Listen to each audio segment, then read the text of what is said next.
Parkrose game. I watched the Wilsonville game.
to be man-to-man even tonight against this LaSalle prep team that has some really good receivers. Yeah, they have a couple of good wide receivers. Their tight end occasionally will slip out and help them out a little bit, but their wide receivers in particular, they have Tay Brooks that is very, very good. He stretches the field a bit and comes back to the football very, very well.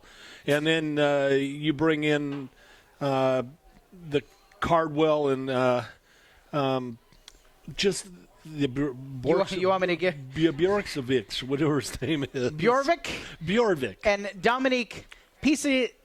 Oh, no. I almost messed up there. Well, I kind of did mess it up. Pisavesky. Okay.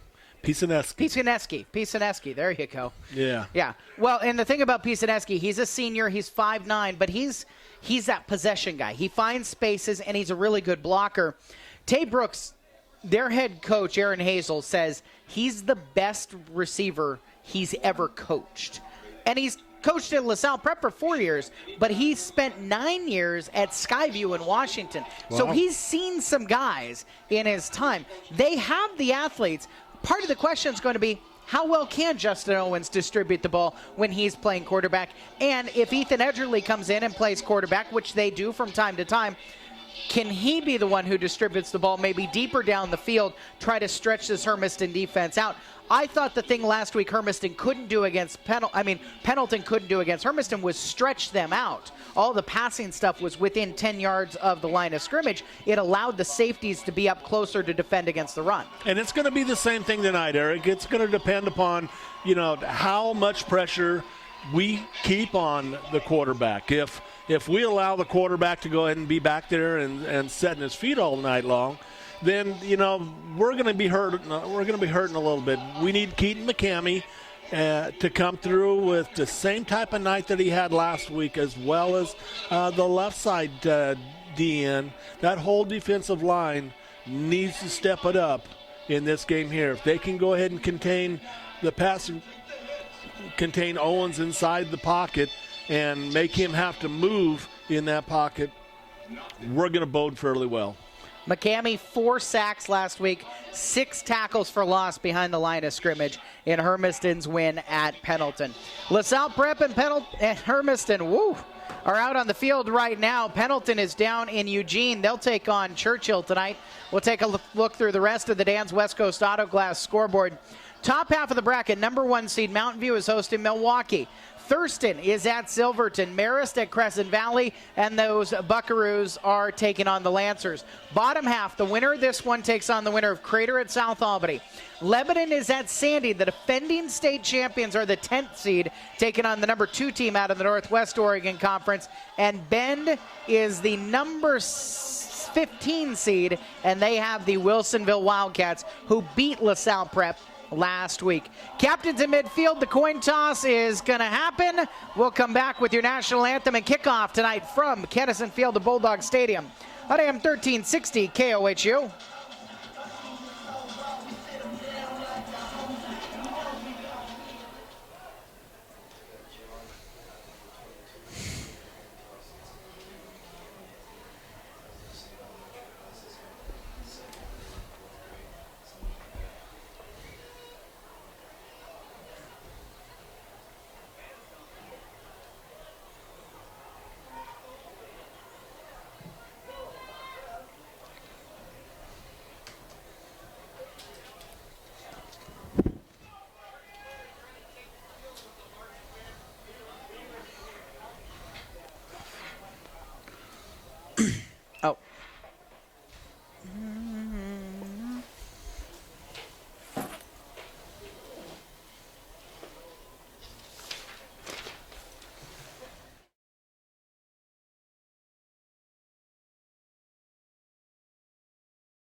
that who was going to get this ball, but it looks like Hermiston will be kicking things off to LaSalle Prep. And so the Falcons will start with the ball this evening, attacking left to right as we get ready for the OSAA US Bank Les Schwab Tires 5A Football State Championship round of 16. Ethan Edgerly is back to the right, and Chris Bianca to the left to return this kickoff. Off of the toe, Deshaun Neal, the right-footed senior kicker, handed the ball. They had to switch balls this week to go to the official ball of the OSAA playoffs, so it is a Wilson out there this week. That's what I wish they'd get settled at the very beginning of the year. Make sure every high school is using that. We've done that in softball a couple of times and been burned a couple. Neal to kick it away. Low bounding ball to the near sideline. Edgerly on a high hop takes it at the 17, moving in the middle of the field at the 20. 25, he gets the edge. He'll stop and at the 25 be pulled down and thrown to the turf. Falcons going to have the ball to start things off. First down and 10 from the 27-yard line. Yeah, that time there, Taylor Arnold made it out there on that play very well to help out on that first play of the game, Eric. And then that's the key. You got to be able to go ahead and keep LaSalle on the long end of the field and not let us shorten up our field. First down and 10. Justin Owens in a shotgun set. Turns, hands off. It's J.J. Maynard running right down the middle and up to the 35-yard line. He will move the ball 70 yards on the opening play. LaSalle Prep wants to go fast. No huddle. Their receivers peering over past the quarterback to the sideline where the signals are being relayed in. Owens will have Menor to his right and hand it off. Left side run. Menor stopped and stood up, running right into the arms of the defensive end. No gain. Third down and 3 facing the Falcons within the first minute of this contest. Eric White at one defensive end. Keaton McCamey at the other. Bo Blake, A.J. Fernandez at the defensive tackle positions. Jonathan Hinkle and Peter Earl are your linebackers. Tyler Rorman and Yabani Razone, cornerbacks. Luke Walshley out there, manned up as well on third down and 2. Counterplay to the right side. Menor trying to get to the edge. He will turn upfield, put his shoulder down to the 40, flag out as he bounces across the 40-yard line. Check that. That was Jawan Lane, the sophomore change-up running back, who is able to get the first down yardage, but we have to check on the marker here with George Gillette and these officials from the Intermountain Officials Association. Looks like they're against Hermiston, a face mask. So that's going to hurt Hermiston much more. Not only did he get the 7 yards on the rush, but they also get another first down via the penalty. And Hermiston can't afford these type of mistakes early in this game, Eric. Since week 1 against Union, no team has played Hermiston with this much tempo. It's the opening drive for LaSalle Prep, and the face mask penalty moves the ball to the 42-yard line in Hermiston territory. Owens will hand off. Lane to the left side. Lane stretching it out to the edge. Now he'll turn upfield just outside the numbers and be pulled down at the 37-yard line. As Hermiston has in on the tackle, Rorman and Neal. 10:26 on the clock, opening quarter, opening drive, and LaSalle Prep trying to strike first in this 5A opening round game. Menor is behind Owens in a pistol set. The quarterback walks up to the line, now back set, slaps his hands together, turns and hands off. Menor running to the left side. Menor breaks into the second level and gets a first down, reaching for the 30-yard line. He's short of that, but does get the yardage needed to move the chains again for the Falcons.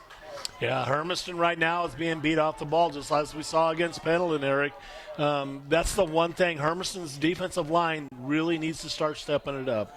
Wisner and Hunter need to hurry to get off of the field as Blake and Fernandez switch back on in this 1st and 10 from the 31-yard line. Hard count. Now Owens will walk up to the line, change the call, set himself back up at the pistol, turn and hand off. Menor right down the middle, and he runs right into Bo Blake. Wrestled to the ground After a gain of 1, just across the 30-yard line is where the ball will be spotted. As the pace continues to stay quick, Lane switches in for Menor in the running back position, and the senior quarterback Owens, a 3-sport athlete at LaSalle Prep. He'll play basketball next, and then he's also a baseball player. 2nd and 9. Owens looking to throw for the first time. Left side, square out pass completed to Brooks. Brooks spins around a defender, and Tay Brooks has it inside the 15 before he's finally wrestled down. Made a good move to get around the cornerback, and Deshaun Neal had to pull him down. The forward progress gets him all the way up to the 12-yard line, and another LaSalle Prep first down. 9:16 on the clock, and look at the pace that they are attacking with. You know, and that's, again, they have got to, Hermiston's got to pick this up. I mean, if Hermiston really wants to make sure that everything is going to go well for them, they can't let LaSalle Prep dictate the pace that they're going to play at. First down and 10 from the 12. Owens, set, hands off. Menor running in the middle again, and runs into a wall of purple. Hinkle in there on the stop along with Fernandez for the Bulldogs. Just a yard gain with 8:50 on the clock in the opening quarter. LaSalle Prep has the ball down into Hermiston's red zone, knocking on the door. One nice thing, Eric, we do know for sure is that they do not have a real, if Hermiston stops them here, they do not have a real confident kicking game. 2nd and 10. 2nd and 9. Play action. Rolling to the right, Owens. He's in trouble. Will throw over the middle. Underneath pass is just underneath and incomplete. Pisaniski was the intended target, the senior guy who finds open space, and that's what he did on that scramble play. But the pass just couldn't get to him with enough mustard. 3rd down and 9 facing the Falcons with 8:22 on the clock. In this scoreless game, the opening drive for LaSalle Prep, they have it all the way down to the Hermiston 11. Owens with the back to his right. Motions the H-back left to right. 3 receiver options right side. They'll throw it underneath that way. Hit. A quick pass and a catch. Then knocked down immediately was Ethan Edgerly. Joey Gutierrez is the one who makes the stop, and he forces a loss of a yard. It'll be 4th down and 10. And they will run out the field goal kicker.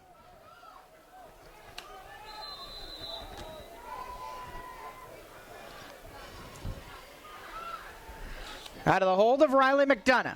This is a 28-yard kick. Bad snap, and McDonough's going to try to scramble and go for a fake field goal. McDonough, righty throw to the near side. Incomplete, too high. Over everybody, and it's a turnover on downs for Hermiston. It looked like it was a good snap, so I don't know if maybe it was supposed to be a fake right from the get-go. It looked like it, Eric, and, you know, that's the one thing you can't count out any, trick plays on this, but a great job by Hermiston staying at home. Joey Gutierrez right there to make sure it was stopped, just in case he did complete the pass. In many ways, the Bulldogs survive, and they have the ball with 7:39 on the clock in the first quarter. Scoreless game, 1st and 10 from their 12. Handoff, Hinkle running left. He'll go down behind the left guard and push his way all the way up to the 19-yard line before he runs into big Lucas Van Wagner. 6'4", 265 at one tackle position. Ben Weiss the other, 6'2", 245. Tony Wynn at one defensive end, and Shaq Saeed Janoff is at the other defensive end. Chris Bianca, Noah Schultz, and Casey Green are the linebackers. 2nd down and 3 facing the Bulldogs. H-back McCamey takes a handoff running left as Hinkle was rushing out to the right. McCamey across the 20, near the 21. It'll, I believe, bring up a 3rd down and a short. Tay Brooks and Dominique Pisaniski, Jack Kunstam, and Griffin Cardwell are the secondary men for LaSalle Prep in their starting lineup, and they have Hermiston facing a 3rd down and 1, nearing the midpoint of the first quarter. This scoreless game. Deshaun Neal, Luke Walsh will go wide to the right side. Handoff to Hinkle running left. Hinkle's got the first down yardage. Came right behind Bo Blake, the left guard, and he was able to find his way a couple of yards to the 24 to first down. Eric, one thing that I'm noticing already, since we're seeing them keying on Hinkle so hard off the rush, watch this play. Watch this read option go, because once Andrew goes ahead and leaves the ball, they're keying so hard on Hinkle. First down and 10. Razone by himself to the left side from the 24. James running right now. He's going to just pull it down and run himself. Breaks her one tackle into the arms of Schultz, and he's thrown down at the 30-yard line. Scrambling for 6, Andrew James this season is still the team's leading rusher. That's his 118th carry. He has 880 yards rushing and 8 touchdowns. Passing this season, 1,600 plus yards, 19 touchdowns to just 5 interceptions, 4 of which came in week 1. Second down and 4 for James. An empty backfield as Earl swings out to the right flat. He'll catch it there. Earl caught in the backfield and brought down immediately. Brooks gets to him as the first one there for the Falcons, and it's a 3rd and long facing Hermiston. Yeah, that time there, Peters should have caught the ball and then taken a look up before he did it. He bounced outside. The hole was inside of that block on the outside. 3rd down and 7. Snap will come with about 5 minutes left in the first quarter. Hermiston breaks their huddle. Joey Gutierrez, Giovanni Razone comes to the near side. Check that. It's Jordan Ramirez. Up top, Rorman and Neal. James, straight drop, looking left, steps up in the pocket, rushed over the middle, picked off, tipped out of the hands, in and out of the hands of Griffin Cardwell, who should have had an interception right around the 30-yard line. Instead, Hermiston will at least have the chance to punt and get it out of their own end. Hermiston very lucky that Joey Gutierrez was right there on the play. Joey reached in with his left hand and pulled the defender's left hand away from the ball, allowing it to drop to the ground. That should have been a pick, but Gutierrez helped it out. Gutierrez will punt from his 12-yard line. Tay Brooks is back to receive. Some pressure coming to the right. The kick is away. It'll bounce at the 50. Take a Hermiston roll inside the 40 and bobble its way down to the 36-yard line. 4:41 left in the first quarter. Each team has had a drive. LaSalle Prep got it all the way down to Hermiston's 12. Hermiston 3 and out.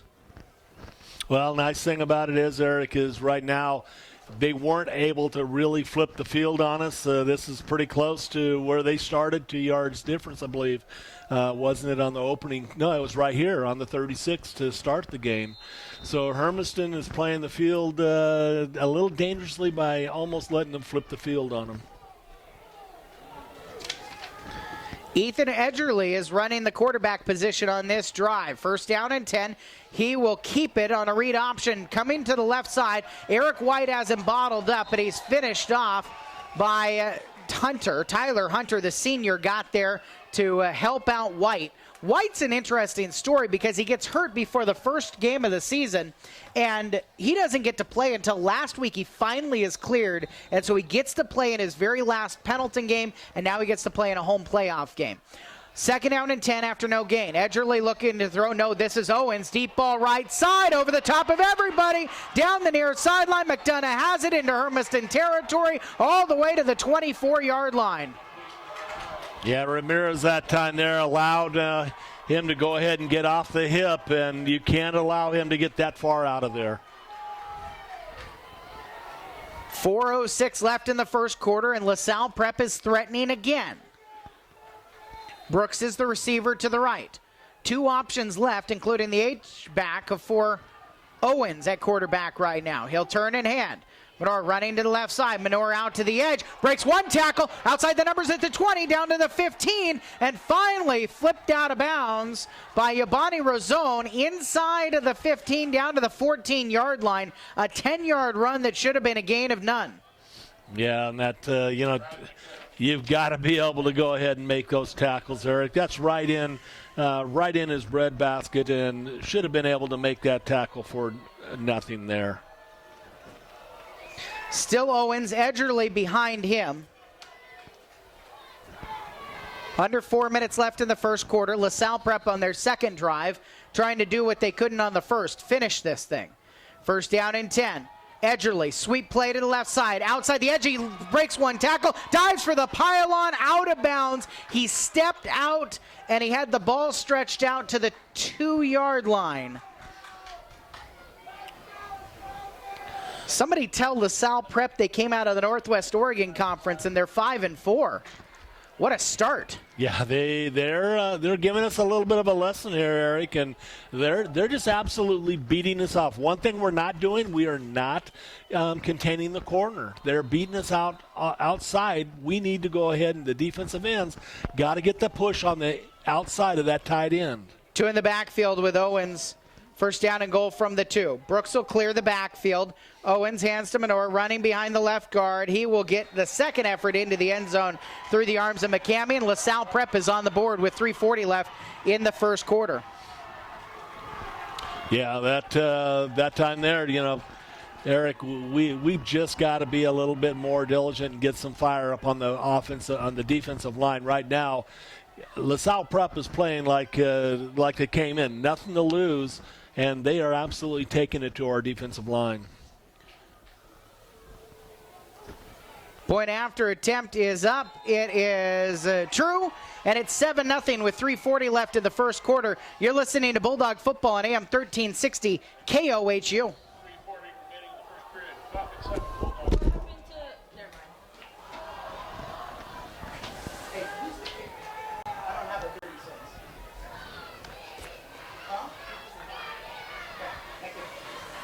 What happened to AJ? Why isn't he playing? Back's hurt. Are you serious? No. Has a heart attack. Oh, that's so stupid. AJ Blakely, supposedly. Blakely.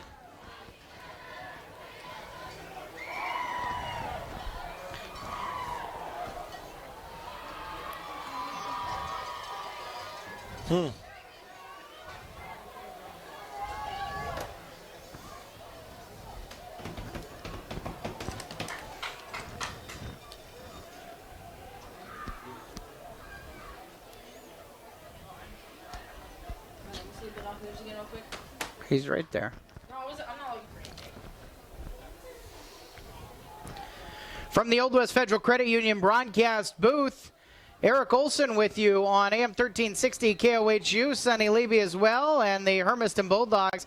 They're up tight to the 50 as LaSalle Prep has onside kicked this season. This one's going to be a deep ball over towards the near sideline, picked up by Deshaun Neal at the 15. Neal coming down the left in numbers, breaks one tackle across the 25, and he's shoved out of bounds at the 27-yard line. Held on to, he reached back and took a swipe there, and both the defender for LaSalle Prep and Neal need to both be aware that once you hear the whistle, once you get outside the white stripes, you've got to stop what you're doing.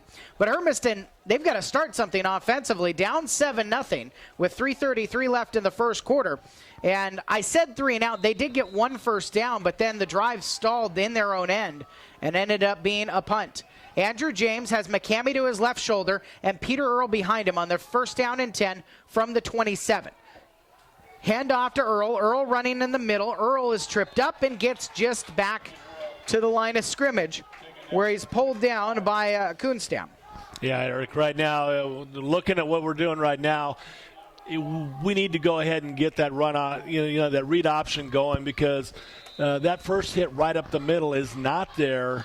It's bouncing out off the tackle outside. Earl is just over 300 yards rushing this season and 2 touchdowns. He flies out of the backfield, flip it to him into the right flat. Earl gets outside the edge at the 25 and is flipped down at the 30-yard line.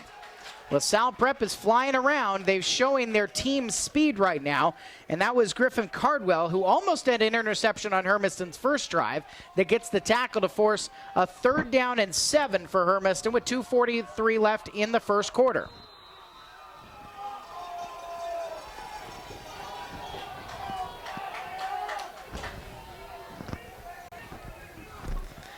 James running to the left side, looking to throw into the flat. He will throw, batted down.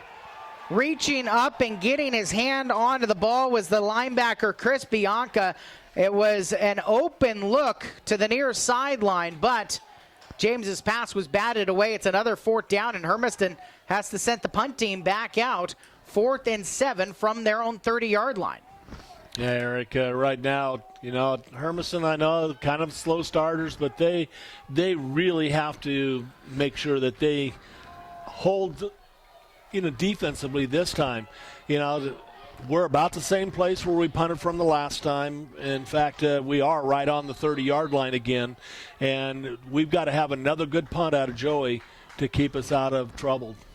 Joey Gutierrez punting from his 13. Snap's good. Kick is a wobbly ball. Fair catch called for by Brooks. He'll let it bounce. It'll bounce inside the 40 down near the 30-yard line. Good flip of the field. It is a 40-yard punt for Joey Gutierrez, and LaSalle Prep has the ball. 1st down and 10 from the 30 with a 7-0 lead. 2:14 left in the first quarter.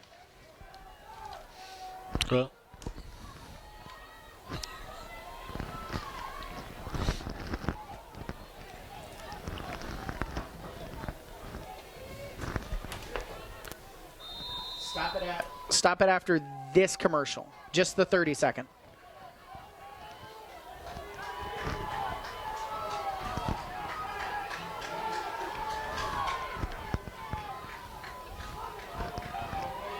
Owens keeps it. Yes. No First gain. down and 10. No gain for Justin Owens. 2 minutes left in the opening quarter, and the Falcons have the ball with a 7-0 lead.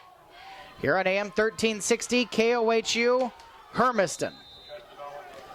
Justin Owens in the backfield with Jawan Lane. Lane to his right shoulder. 3 receiver options right. Owens looking left side. Will flip the ball to Brooks. Brooks turns around his defender, gets across the 50. Brooks breaks the tackle and pulls Giovanni Razzone all the way down to the Hermiston 45-yard line out near the left hash mark.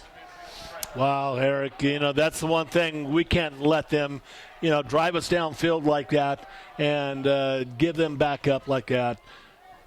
That's a good 15-yard pickup that time, and we can't allow that all night long. 25-yard pickup. 25, excuse me. First down and 10 from the 45. Left hash mark set. Owens in the shotgun.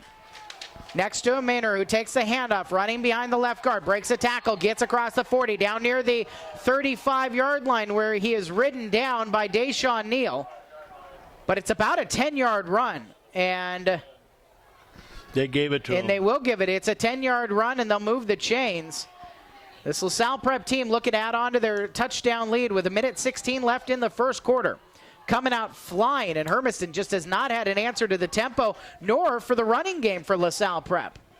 Now they're giving a big cushion right now to the receivers. They do have some speed. First down and 10 from the 35. Quick throw near sideline into the hands of Pisaneski. Pisaneski breaks one level. A flag comes out as Pisaneski gets across the 30-yard line down near the 28-yard line. About a 7-yard gain, but the flag out in the area that should suggest holding on that screenplay. U.S. Bank is proud to partner with the Oregon School Activities Association from the start of the game to the final whistle. Stop by your local U.S. Bank location today. U.S. Bank, equal housing lender, member FDIC. Holding, 10-yard spot foul, still first down. It'll end up being a total of 11 yards on the penalty because it was a yard behind the line of scrimmage. That was our best defensive play. Eric, we're still giving up way too much cushion on that. Somebody's got to come up and be able to slip underneath that initial blocker to give that help. Everybody bunched tight to the formation on this first down and 21 from the 46. Handoff to Edgerly running to left side. Edgerly's stuck. Tries to switch the field. Back behind the 50. Edgerly's in trouble. Drop for a big loss. They will mark his forward progress at the 47-yard line and take 7 more yards off for the LaSalle Prep Falcons. It'll be second down and a country mile. Great job that time by the Hermiston defense of really attacking the ball. Jonathan Hinkle getting into the backfield, as well as I believe it was Taylor Arnold. Final 15 seconds of the first quarter. And LaSalle Prep doesn't look to be in an incredible hurry. Empty backfield with Edgerly in the quarterback position. 5 seconds left. Will he snap it before? He will. Final play of the quarter, throw near sideline. Pisaneski has it, and he'll be pulled down into the Hermiston bench by Joey Gutierrez and Peter Earl at the 49. It's the final play of the first quarter. 7-0 for the LaSalle Prep Falcons. You're listening to the OSAA 5A state playoffs on AM 1360 KOHU. Who's number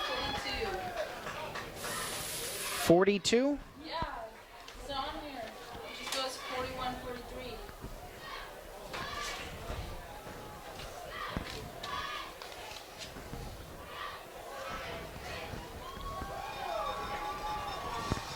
I was just saying who else was saying. Oh, it's Aiden Villarreal.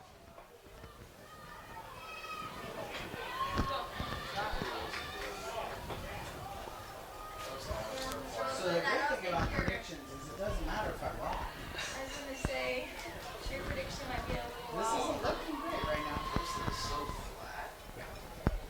Like, when you look at LaSalle's bench compared to them, they are so flat. Well, I thought we should have taken a timeout after that first series.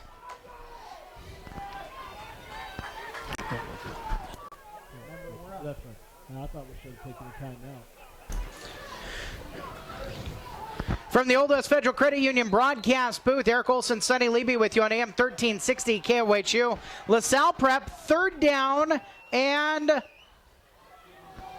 wait, math's hard. 25. 7-0 LaSalle Prep as we start the second quarter. Owens rolling to his right, looking to throw. Rifles one downfield into double coverage, looking for Brooks. Incomplete. And so a fourth down, and Hermiston forces a punt situation for the Falcons. Get the ball back in their hands. 2 drives, just 1 first down, and a couple of punts for Hermiston in that first quarter. Yeah, and we're going with a single back there, Eric. I still think we ought to be going with 2. And that ought to be out about the 35. Kick wobbled out of bounds on the far sideline. And they will say the 33-yard line is where Hermiston will take over. Trailing 7-0, 11:49 left in the second quarter. Andrew James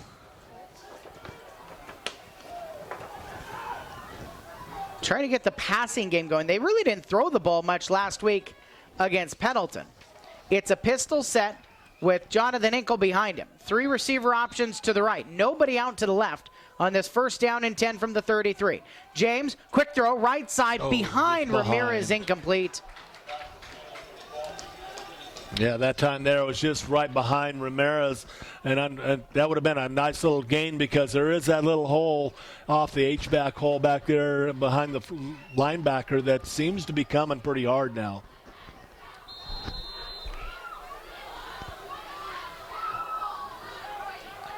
James has Ramirez out to the left. McCamey will line out wide to the right on this 2nd and 10. Quarterback option, he'll keep it. James out to the left side. James breaks into the second level and has pushed out of bounds across the 45-yard line, running for 13 yards and a Hermiston first down. Hermiston's second first down on the run that time, and Andrew did a very good job of the read option. He made sure that the defensive end collapsed down, and once he did, just kept it on the loop out to the left. Just 20 seconds into the second quarter, and Hermiston's trailing by a touchdown. On their third drive, trying to get it into Falcon territory for the first time, James hands off to Hinkle this time, running left. Hinkle puts his shoulder down, and he rolls forward to the 50-yard line. But LaSalle Prep, I wasn't sure, based on what I watched against Wilsonville, that they'd be able to control the inside zone. But right now, their big tackles with Von Wagner and Weiss are doing a really good job of controlling the middle of this line. Yeah, we're not getting any push. Whatever we're making off the run is by the running back right now because our line is being stood up right at the line.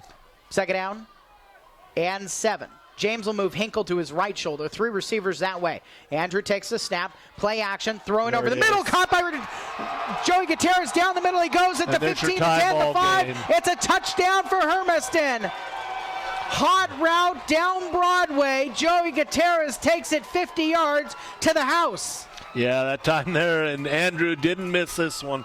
It was a nice, quick throw. And, Eric, one thing I'm seeing out there, it almost looks like Andrew is having to go ahead and make sure that he, secures the ball in his throwing hand before he gets ready. We've never seen him have to do that before, is keep both hands up there all that time, but delivered that one right in stride, nobody close.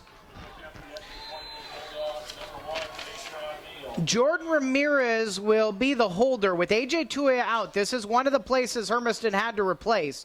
Low snap, it rolls past Ramirez. Deshaun Neal's going to go back. He'll dive on it, and it will end up being a no good extra point try on the snap that rolled. It was not Ramirez's fault, but it rolled right past him, bouncing about halfway to him. And so it is 7-6 for LaSalle Prep with 10:57 on the clock in the first quarter. We'll take a look at the Dan's West Coast Auto Glass scoreboard. End of the first quarter, Falls City has a 24-6 lead over the Echo Cougars. So Hermiston at least gets their offense going with the pitch and catch from James to Gutierrez for 50 yards, but there's still a few things that are making me a little bit uneasy, Sonny. Well, number one right there, Eric, we've said it all along. We have nothing to lose by Deshaun going ahead and trying to pick that ball up on the ground and trying to run it. They can't return it anyway, so might as well pick it up and try and advance it, maybe even get lucky enough to break it for 2 or even find a receiver since he can throw the football. They are really, again, the biggest thing I'm seeing out there right now is just the offensive and defensive lines of LaSalle are beating Hermiston to the punch. Deshaun Neal to kick it away, and he will boot a high end-over-end kick taken at the 15-yard line. Brooks coming to the near sideline, 25. At the 30-yard line, he is pulled down, grabbing him by the left leg, and securing the tackle for Hermiston was Ramirez. Nice job again. That's what we needed to have. We're starting to maybe get this thing going a little better, but, Hermiston's still giving up 15 yards on their returns. Now they got to get their defensive line. Whoever we have out there has got to get depth, seal the corners, and put pressure on this quarterback. First down and 10. Menor in the backfield, a couple of steps behind Owens. In a pistol set, the quarterback slaps his hand together about 5 times. Now turns and hands off. Menor running up the middle. Caught from behind and rolled down to the turf by Cody Weisner. Weisner has become one of the starting defensive tackles for this Hermiston team. And twofold. One, it allows him to get some more time out there in his junior season. But 2, it allows the starting offensive lineman to take fewer reps on the defensive side of the ball.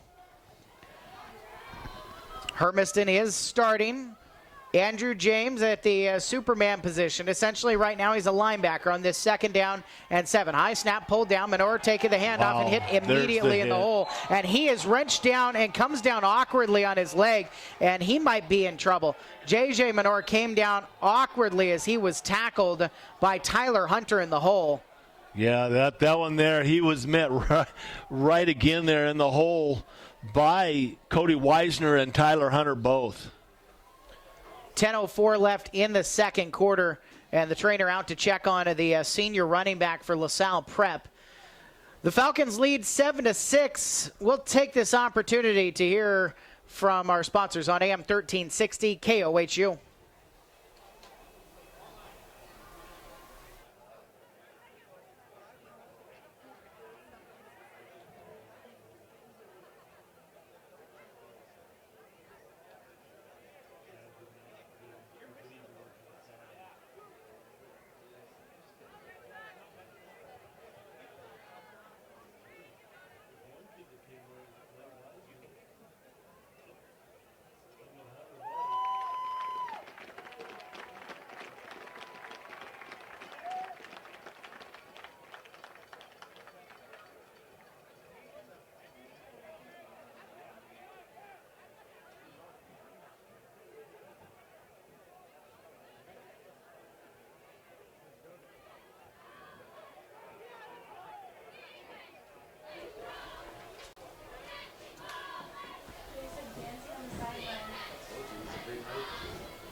J.J. Maynard's been helped off to the sidelines. 3rd down and 8 facing the Falcons. Rolling to the right is Edgerly. Edgerly pump fakes. Now he'll pull the ball down and try to run. Runs right into Jonathan Hinkle after a gain of just a yard up to the 34-yard line. We check back behind the bench, and for LaSalle Prep, it's their head coach, Aaron Hazel, who's over there with his senior running back, and they are checking out the leg, and it was a tough, awkward fall for the tackle. Punt situation, and it is booted away on a run out of bounds on the far side. No, it checked back in towards the middle of the field, but it bounces and is picked up at the 32-yard line. That's where Hermiston's offense will take over off of the punt of Griffin Cardwell. Trailing 7-6 with 9:21 left in the first half. Bulldogs, a 50-yard pitch and catch between Andrew James and Joey Gutierrez on their last offensive play. For James, it was his 20th touchdown pass of the season, and for Joey Gutierrez, it was his 3rd touchdown catch this year. First down and 10 from the 31 is where they spot it. Andrew James with a back to his left. That's McCamey, quarterback keeper, running down the middle. James breaks across the 40-yard line and reaches up to the 41, in and out of the grasp of John Constam. The senior defensive back makes the tackle after a 9-yard gain. Nice job that time on the read option of Andrew going ahead and seeing that the defensive end was looping outside. Saw the opportunity to go ahead and burn that inside linebacker. 2nd and inches for Hermiston. Andrew James has Jonathan Hinkle to his left shoulder at the 41-yard line. Jacob Levy to snap it. Will flip it back to James, looking to throw. In the pocket he stands. Now rolling out to the right. Extending to the near sideline. Throws it, caught, and out of bounds. Deshaun Neal spins himself at the 40-yard line, but the catch is good for 19 yards, and Hermiston will get into Falcons territory with the first down. Nice job that time by Andrew of being able to go that even off the rush. He had to try and set his feet and set it up, but was able to get it just enough, and Deshaun come back for the first down. 8:38 left in the first half. 7-6 LaSalle Prep. Pistol set. Hinkle behind James. Option play. Toss to Hinkle. To the right side. Hinkle breaks one tackle at the 35. He breaks another. Barreling his way across the 30. Dragging defenders inside the 30-yard line. Wow. Down to the 28. Jonathan Hinkle goes an extra 7 yards after the initial contact. Dragging Cardwell among other Falcons for a Hermiston first down. Somebody woke up, Eric. Somebody woke up. And that's including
In a 4-wide set, and then tried to run the ball to no power side at all, which meant that they were running it into Weisner, and Weisner has been a beast out there already tonight, him and Hunter. So let's see what they do this time, if they come back out in that same setup or not. Oregon City 29, Sunset 24 in the second quarter. It's a 6A playoff game. They're in their round of 32 on the Dan's West Coast Auto Glass scoreboard. Mountain View now they're leading Milwaukee 3-0. And there it is. Go for it, and on the far sideline, no room to run. Guess who? And Andrew James is the one who makes the tackle. Nice 4-yard drop of a loss that time on Owens, and like I said, they just turned the ball over on the 35-yard line. You can't do that with Hermiston. So 5:04 left in the second quarter. Hermiston leading 12-7. And LaSalle Prep felt like they had to go for it on that 4th down and 1 from their 39-yard line. They end up losing 4 yards, and Hermiston's got it on the 35. Hinkle behind James. Now Hinkle will move up to the left shoulder of James. 3 receiver options right. James takes the snap, play action, throws left side. It is caught down the far sideline at the 10, the 5. It's a touchdown for Hermiston and into the end zone for the first time tonight. Yabani Razone. That's awesome. Awesome job by Razone. Oh, check that. It was Ramirez. It was Ramirez, okay. The nice thing is Mark Hodges liked to do that. After a turnover, go for broke, and was able to hook it up.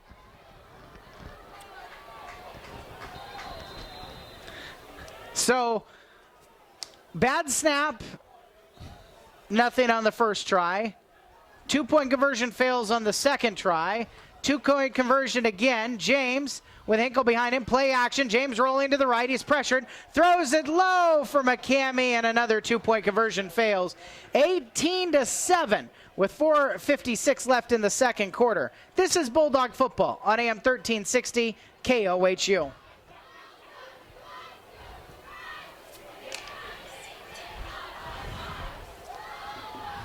You mean who ran it?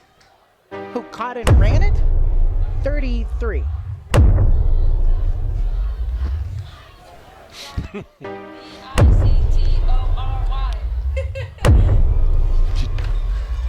Did you tell her she's a reporter?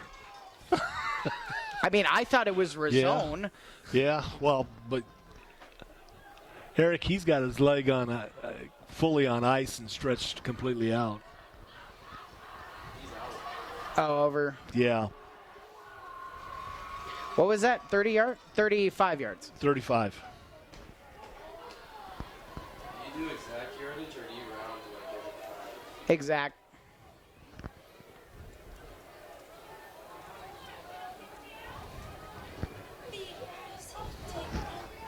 wish Echo had a chant like that.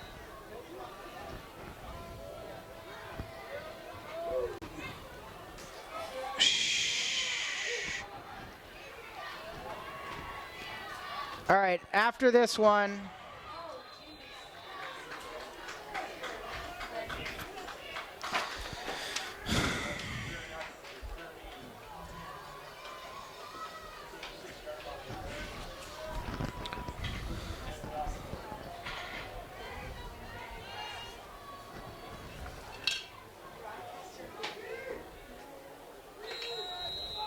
.449 left in the first half. Hermiston now up 18-7 on the LaSalle Prep Falcons. It's been a little bit weird. First down and 10 for LaSalle Prep after their kick return gets them out to the 37-yard line. Juwan Lane goes to the right side, cuts back outside the hash marks, and is able to barrel his way all the way to the 47-yard line. It's almost a 10-yard gain on first down. Andrew James again on the stop.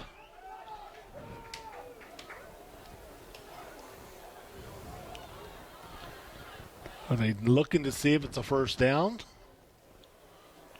Yep, in fact, they want to move the chains over there. It's around the numbers, so it's halfway in between the sideline hash mark and the field right hash mark. So wasn't exactly perfect to eyeball. And in part, this just shows how close LaSalle Prep is. They're about a foot short of the first down. Ooh. Somebody stepped on the chain. That's never good. Scott Hammond, in his second year in charge of the defense, 7th year with the program, barking orders to this Bulldog team. They've had to mix and match here.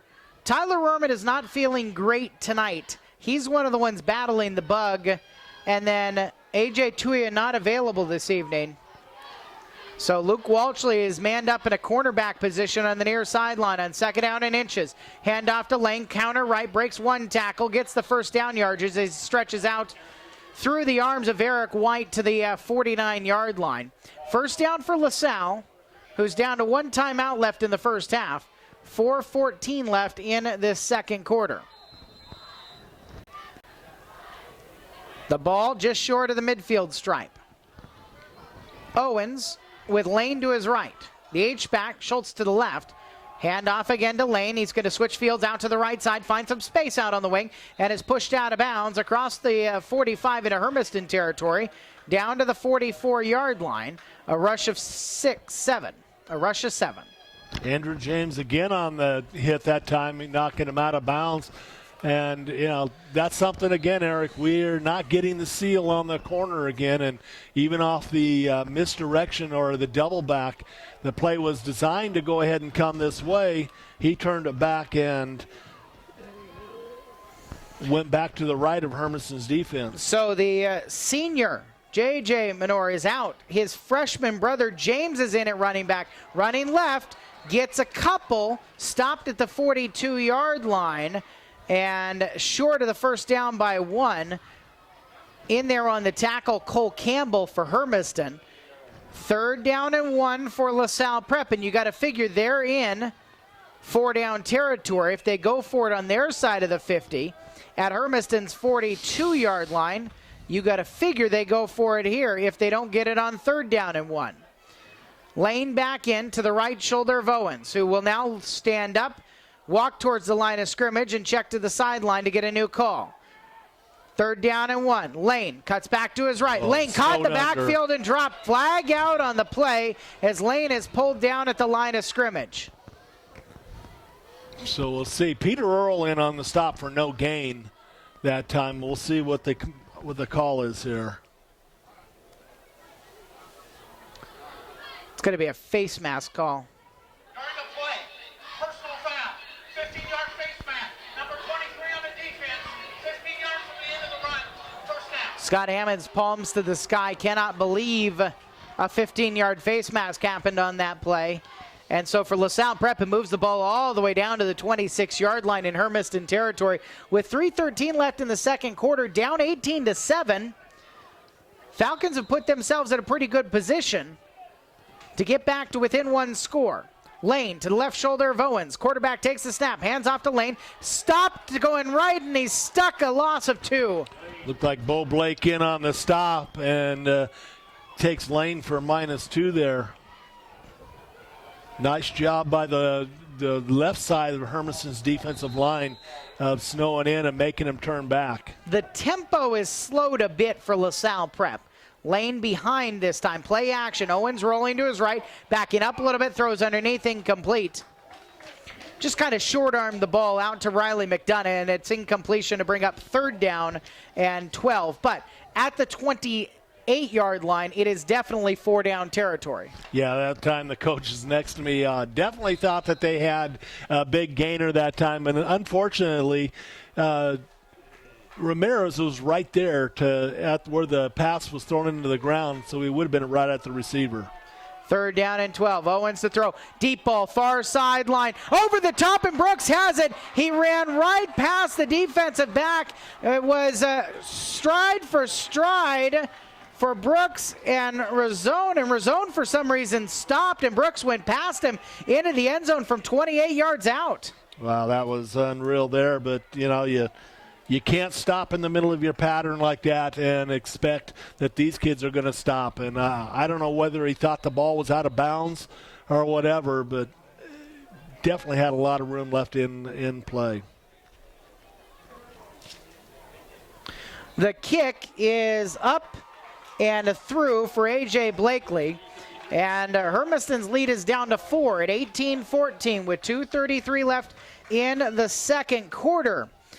Get the latest information on your favorite high school teams at osaa.org. You'll find scores and schedules and official rankings for all member schools in all team sports. At osaa.org, you'll also find playoff brackets, broadcast schedules, and historic records.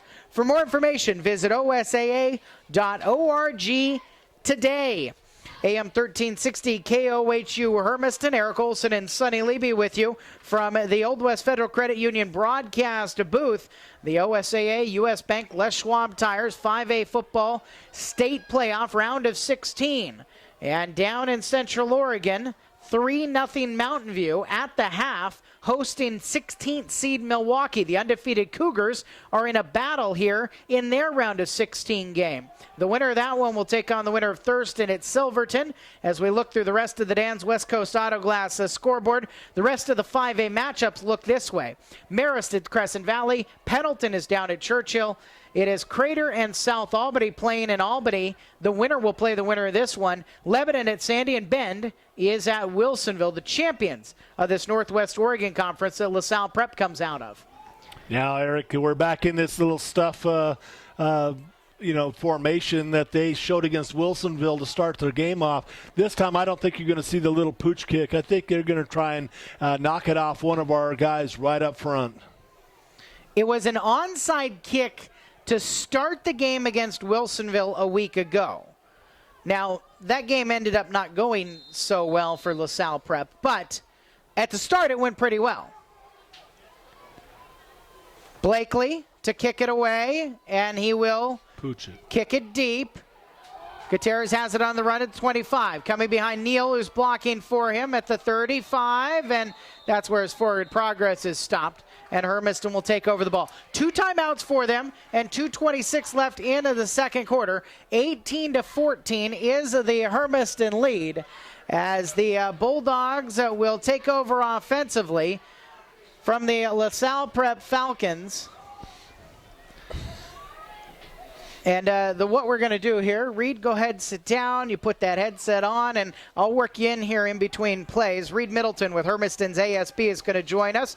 Before we get to the half here, it says good. We'll leave a little bit of speaking time for Hodges. Play action, running to the right side on the read option. James will come out of bounds and got maybe a yard up to the 37-yard line. So Reed Middleton joins us, Hermiston ASB. A lot of stuff going on here in the month of November. Good evening. Welcome. Thanks for taking some time from the student section. Yeah, thank you. How is the student section tonight? You know, it's doing all right. We're getting rowdy, getting loud, having a good time. ASB, what did you guys do before the game tonight? So for the game tonight, we had a tailgate, which is what we've been doing for the whole season, where all the students get together, listen to music, have some food. Tonight we had a nacho bar, and just kind of get hyped up, get ready to cheer on the Bulldogs at the home game. 2nd and 8. James the throw, far sideline, will complete it, and Neal is caught immediately down at the 41-yard line after a 4-yard gain. And this is just one of a number of things going on. So what is, for the month of November, you guys are doing something all month long, right? Yep, we're doing No Shave November this month, which is a fundraiser for cancer awareness. So we have 6 teachers at our high school that are going to grow out their beards for the month and collect change, and whoever wins the most change gets to donate it to the cancer charity of their choice. 3rd down and 4 for Hermiston. James rolling to the right side from the 41-yard line. Deep ball near sideline for Neal, battling with Brooks. It's incomplete. Brooks and Neal battling down the near sideline. Oh, my. You know, you can do certain things, but you definitely can't push off. And I don't know. I'm fine if no flag comes out on that play, if it's always like that. But it seems like it's not always like that. No. And that's the last thing you wanted Hermiston to do, is to go a 3 and out, Eric. We're going to lead them with a minute and some odd change left on the clock. And, you know, you needed to run this clock down. 4th down and 4 from the 41. Joey Gutierrez back at his 23 to punt the ball away. And it's Tay Brooks back to receive the kick. with 1:32 left of the first half. 18-14, the Hermiston lead. Snap to Gutierrez, gives him plenty of time, boots this one away, angled towards the LaSalle Prep sideline, and this one shanks off of the side of his foot and out of bounds towards the old fairgrounds. It will be good field position for LaSalle Prep at the 42-yard line is where they take back over. Sorry, so 6 teachers? 6 teachers. Who are the 6 teachers, or victims, as it were? Yeah, victims for sure. So Mr. Rorman, Mr. Scott, Mr. Silver, Mr. Gare Hughes, Mr. Creeder, and Mr. McClanahan this year are our victims for our no-shave contest. You didn't get Hodges into this no-shave No, thing? sir, not this year. He could have pulled some scruff out over the I'm next sure. month. I don't doubt it. He's in here right now, so tell he's got a microphone. The ribbing is going to be very strong. First down and 10 for LaSalle Prep. Justin Owens with a back to his left, 2 receivers each way. He picks a low snap up, hands off to Lane, running right side. Lane puts his shoulder down and gets about 2 yards. So that was one of a couple of things you guys are doing in November. There's another fundraiser going on? Yes, so this one's more of a donate items. Actually, we have a couple of those coming up. So right now, ASB is partnering with an Eagle Scout group to collect shoes for Haiti, and they're going to ship those over through November 30th. And there's a box to collect those near the front office, and we're really also encouraging the community to get in on that because we'd like to, be able to help out not only in our community but around the world as well. The whistles you heard in the background, Hermiston had a defensive tackle jump, and so it'll be a 5-yard encroachment penalty to move the ball up to the 49 for LaSalle Prep. And with 1:19 left in the first half, it is 2nd down and 2 now from the 49-yard line. Reed Middleton with Hermiston's ASB is joining us here in the final couple of minutes of the second quarter, talking about some of the things they have going on in the month of November. Straight drop for Owens, looking to set up a screen, has it in Edgerly's hands in the middle of the field. Edgerly comes out to the left side. He's got some space at the 40, 35, 30, outside the numbers, and he's caught from behind by Andrew James, who frustratedly tosses him to the turf at the 28-yard line. Big gain for the LaSalle Prep Falcons, and they've got it back down inside the 30, and they will go no huddle here with 1:08 left in the first half. Trying to go quickly. Owens moves Lane up to his left shoulder. 2 receivers each way. And now whistles and a stoppage, and I believe a Hermiston timeout is going to be given before the play. No, they didn't have the chain set on the far sideline. Chains weren't set, so first down and 10 from the 28. Handoff to Lane. Lane up the middle, caught by Blake and down at the 25-yard line. Another thing you guys do is actually something that I do as well. We do the Toys for Trays when the basketball season starts, but you guys are also doing a toy drive. We'll talk about it here if we get a moment of breath between this second down play. Near sideline, throw for Owens for Brooks at the goal line, incomplete. All right. So what is ASB doing in their toy drive? So the ASB toy drive is really us partnering with National Honor Society, as that's one of their service projects throughout the year. And during basketball season, we'll be collecting toys. As far as when the dates are, we're going to start putting those up in the next month or so and letting people know throughout the community as well as in our school when the toy drive will start. The Falcons have a 3rd down and 7 from the 24-yard line, left hash mark set. Just 1 receiver in the formation, 3 in the backfield along with Owens. Everybody stands up, looks back over to the LaSalle Prep sideline on the far side to get the play. Hermiston showing blitz, they're going to bring a bunch. Owens flings one far sideline, lofted ball, tipped incomplete. Joey Gutierrez ran around it and knocked it out of the hands of the intended receiver, Ethan Edgerly. Boy, I tell you what, Joey got himself in the position to knock that, but he also, if he could have brought that thing down, there was nobody that faced him between him and the Hermiston goal line.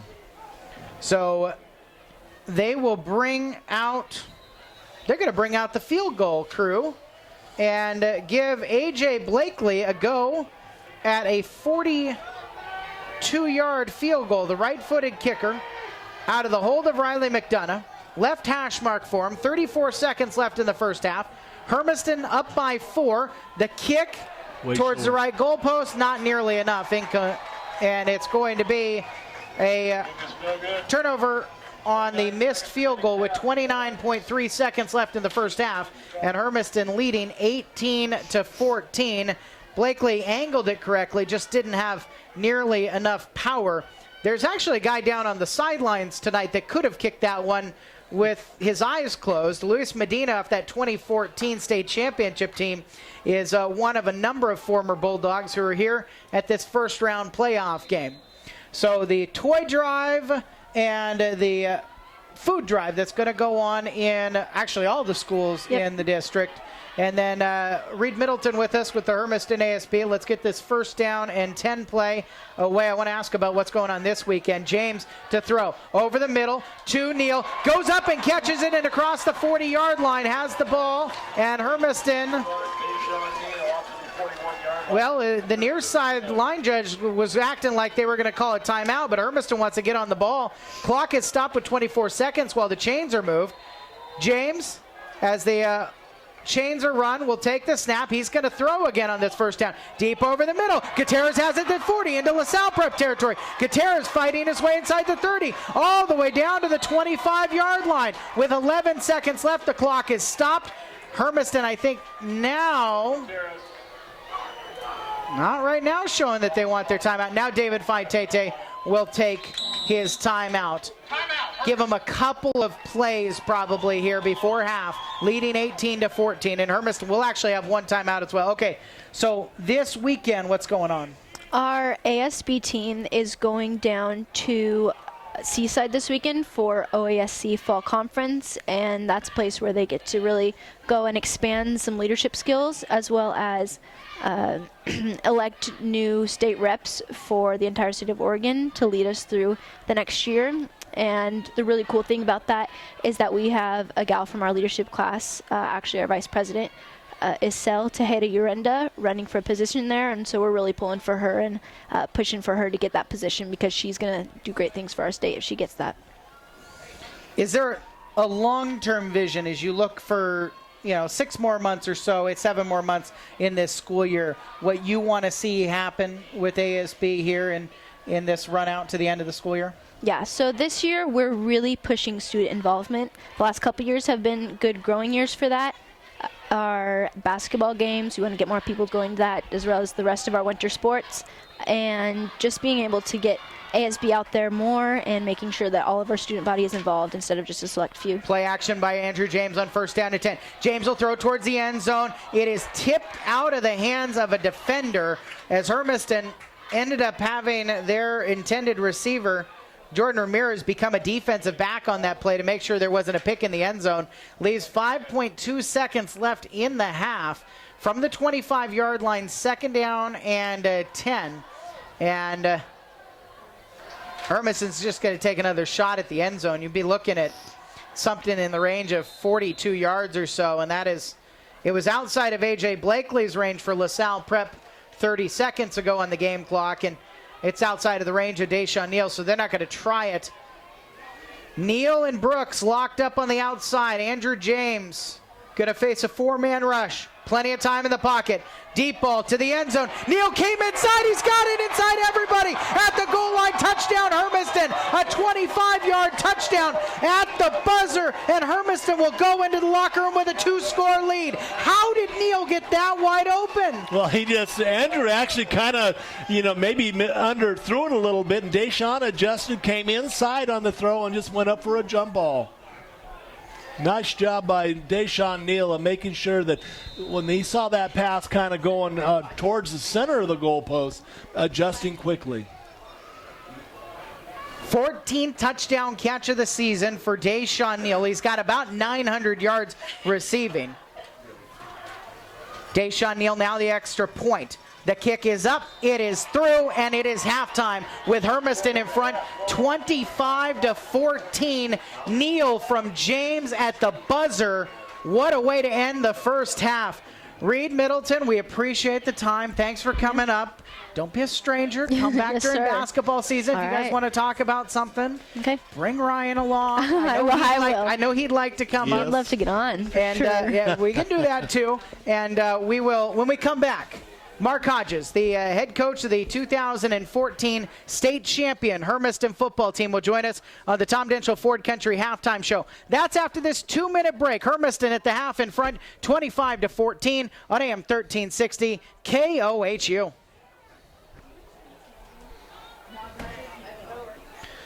Thank you, Reed. No problem.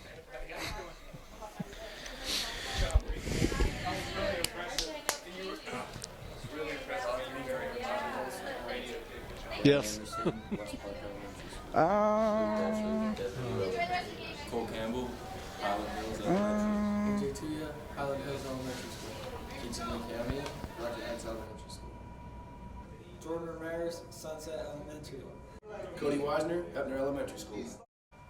Bo Blake, West Park Elementary. Tyler Hunter, Highland Hills Elementary School. Jose Wata, Sunset Elementary School. Peter Earl, Highland Hills. Chase Bradshaw, Desert View Elementary School. AJ Fernandez, Sunset Stars. Deshaun Neal, Highland Community Charter School. Go Cars. Joey Gutierrez, D, Highland Hills Huskies. Thomas McCullough, West Park Elementary. Go Wildcats. Jacob Levy, home of the Desert View Coyotes. Andrew James, Rocky Heights Elementary.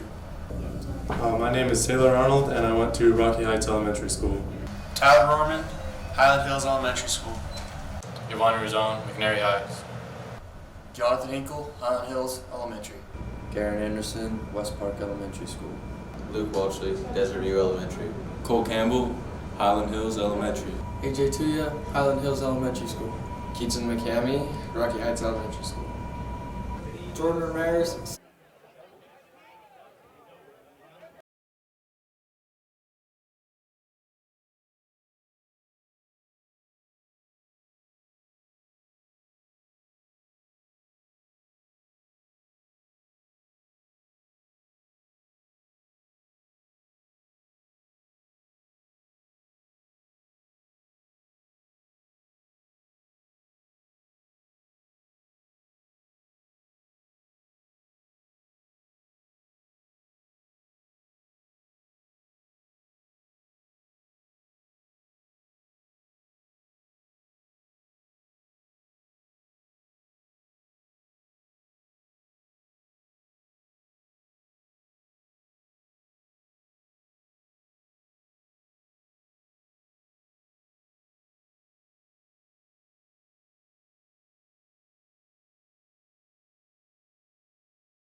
I can't think of too many games where I don't watch them that way, even on TV. All right, well, so give us a little first half recap from the eyes of a coach. Well, from the eyes of a coach, I think LaSalle really has some good-looking kids. They've got some nice-looking players. They've got size across the board. They've got speed. They've got kids that can run and catch and tackle and play physical. But something happened strange there at the end of the first quarter. You could just see it. They just seemed like they started melting physically, and it's like they just lost steam. They lost their fight a little bit, and then they caught it back here toward the end of the second quarter. But as far as physicality, we're the far more physical team, and I think it's just as long as we mind our P's and Q's on our assignments, I think we can widen the lead here in the third quarter.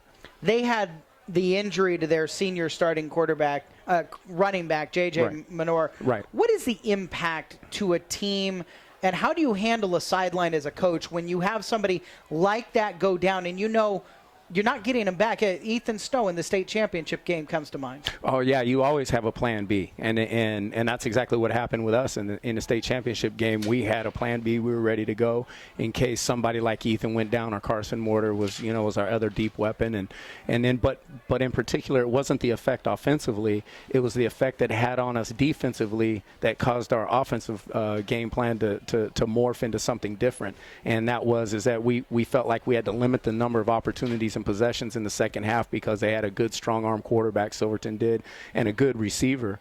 And Ethan was a great matchup, but once he went down, that matchup was a problem. And they started taking advantage of it, and then we were fortunate enough, Carson Mortar gets the interception down there in the first drive in the third quarter. And then we went to our 2-back, 2-wide set and said, okay, this is why we spent all summer in the weight room, and this is why we do things the way we do and the way we execute the running plays, the way we execute them. And we're going to go to work and show people that we're not just a spread team that can run around, but we're going to get physical with you and, as they say, punch you in the mouth. Everybody talks about the drive. Yeah. It was – every play was essentially the same play. Sam Colbray did a lot of the running. Corey Adams did some of the running. Right. Was it really the same play over and over, like 14 times in a row? No, it wasn't really the same play. I mean, we were comboing inside and outside zone, but we were giving them different looks. We were moving the H-backs around, the receivers around, and then really you could say it was, just 2 plays to the right and 2 plays to the left, but we always gave them a different look and made them align differently. And, we'd overload one side and make them create different angles. And so the play, seemingly, even though you're calling the same play, it becomes a different play because the angles are different now and the way the movement is, and that's the way a zone blocking offense goes. People talk about the drive. I say it's the drives because that play is punishing. I mean, that drive is punishing. Yeah. But the finishing move is the play action touchdown on the next drive. That's where to me, that's where the game's over. That's where you got blue trophy coming. Yeah, it's it's funny because the first person I think about, I think of 2 people. I saw my wife in the stands. She turned around and looked at me, and we knew it was done. We knew we had it at that moment. And then Mitch Sanders had the funniest reaction because he's an old coach, and old coaches have funny reactions. And he goes, I knew you'd pull out the dagger. You're such a dirty dog.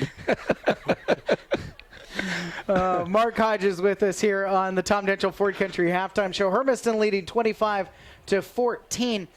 Let's talk a little news, though, because there is something, it's not new, but it's kind of restructured, reorganized, and you're in that weight room after school working with athletes from across the board at Hermiston High School. What's the goal and kind of what is the program? Well, it's just Dogs Boot Camp, and what it is, it presents a variety and a different modes of training, different types of training, and just trying to create a well-rounded athlete, building some discipline and some toughness, get them ready for their seasons, because their seasons are coming up. They're going to be long. They're going to get beat up. They're going to get injured and those types of things. So we're trying to get them prepared for that. And so it's just a variety of training and different modalities that we're using. It's a cross between some Olympic lifting, but a lot of more things like CrossFit and that type of thing too, introducing some of those things like flipping tires and stuff like that, and doing pull-ups with towels, and just doing a lot of old school type of things, and cross them up a little bit, shock their systems, get them used to competing and compete within certain drills, like we'll see how fast we can flip the tires in 15 seconds, or see if we can flip them all the way around the track in a certain period of time. And so you turn it into a competition and get them thinking competitively and think about winning. Is it designed so that it can have a value to a girl on the golf team and a boy on the lacrosse team and a girl on the swim team and a boy on the basketball team? Absolutely. Every phase, without a doubt. We're going to hit every phase. I mean, we're talking core strength. You're talking about footwork, coordination, balance, and again, toughness. A lot of becoming physically tough is really becoming, what's between your ears and being willing to be tested mentally. And if you could do that, man, it's, there's your body can go a long ways if you can pass the mental test. And so that's a big part of it. Kind of sounds like P90X Extreme. yeah, it has some P90X, stuff in it. I wish I could say I'm that creative, I wouldn't say. Oh no, I've watched you guys out there doing your stuff. You've got enough creativeness out there with those kids to make them have some fun while doing it. Well, creativity is my middle name. We were the artists of the trick play here over and over again every year, as you saw us run all those fancy plays that we ran. Me? Yeah. Tell me what trick play you ran in 7 years. Well, let me see. The fake punt. The fake punt. There was the year of the running. The year of the rugby style punter. Yeah, except it was interesting when that play call occurred out of your own end zone. What a brilliant call, Micah Mercer, one of a kind. Ramon Contreras, right? Ramon Contreras. That was Ramon running. Yeah, that one out. I mean, if anybody could have made the play, it was Ramon. But what was so funny is that it was tough because as I came down from the booth, and we were up, had such a commanding lead, and it was such a big night, and we were making a big statement as to who we were. It was just a huge night in every phase. And then when that play happened, I was just walked on the sideline. And normally, obviously, I'm going, like, who did this? But when I saw the reaction of all the coaches and all the players as I walked onto the sideline, you could have, a pin could have dropped and you would have heard it right there on the sideline. It was hilarious just to see their faces. And I just started laughing at all of them, and then they started laughing, and then they knew, we're conference champs. So, I mean, hey, what can you say?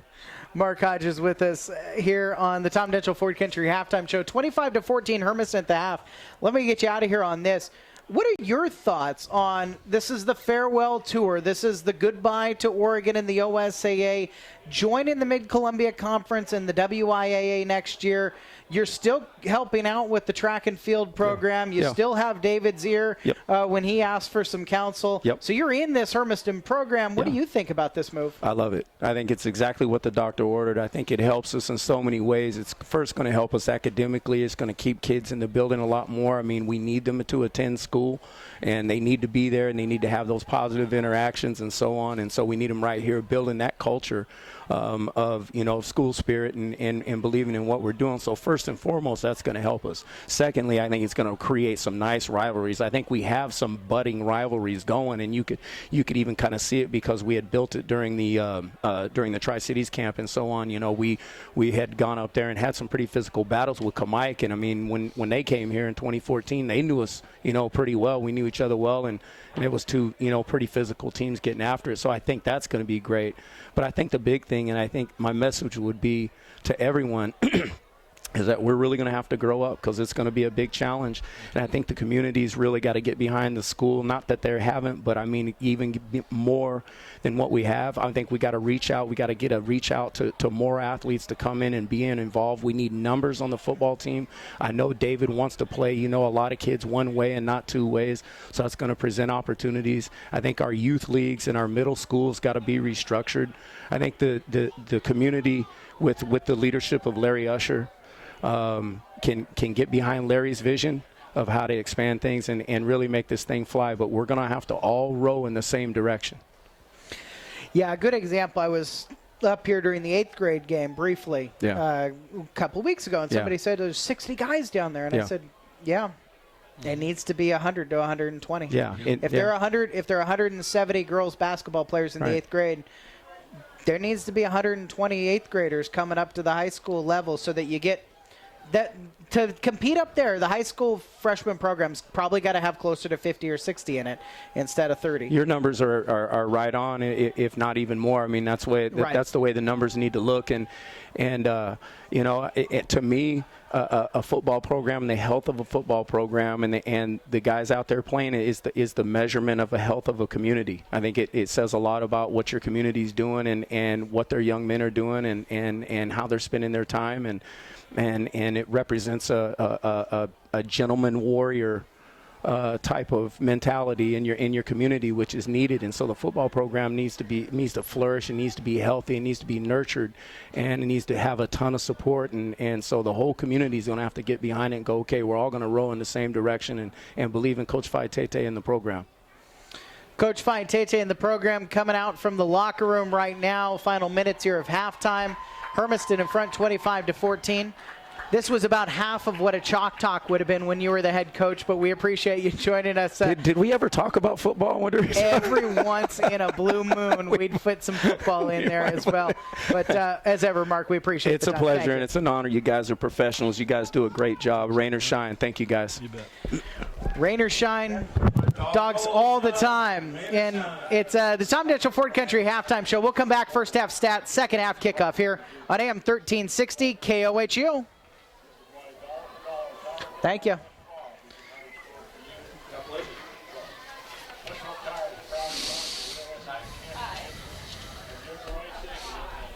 thing I wanted to do was mention your boy, and I'm sorry I didn't do that, how proud of him I am, and how as a former Bulldog, and I'm sorry I didn't do that. Oh, that's fine. Next opportunity I get, I'll make sure I will. come back next week. We'll be here.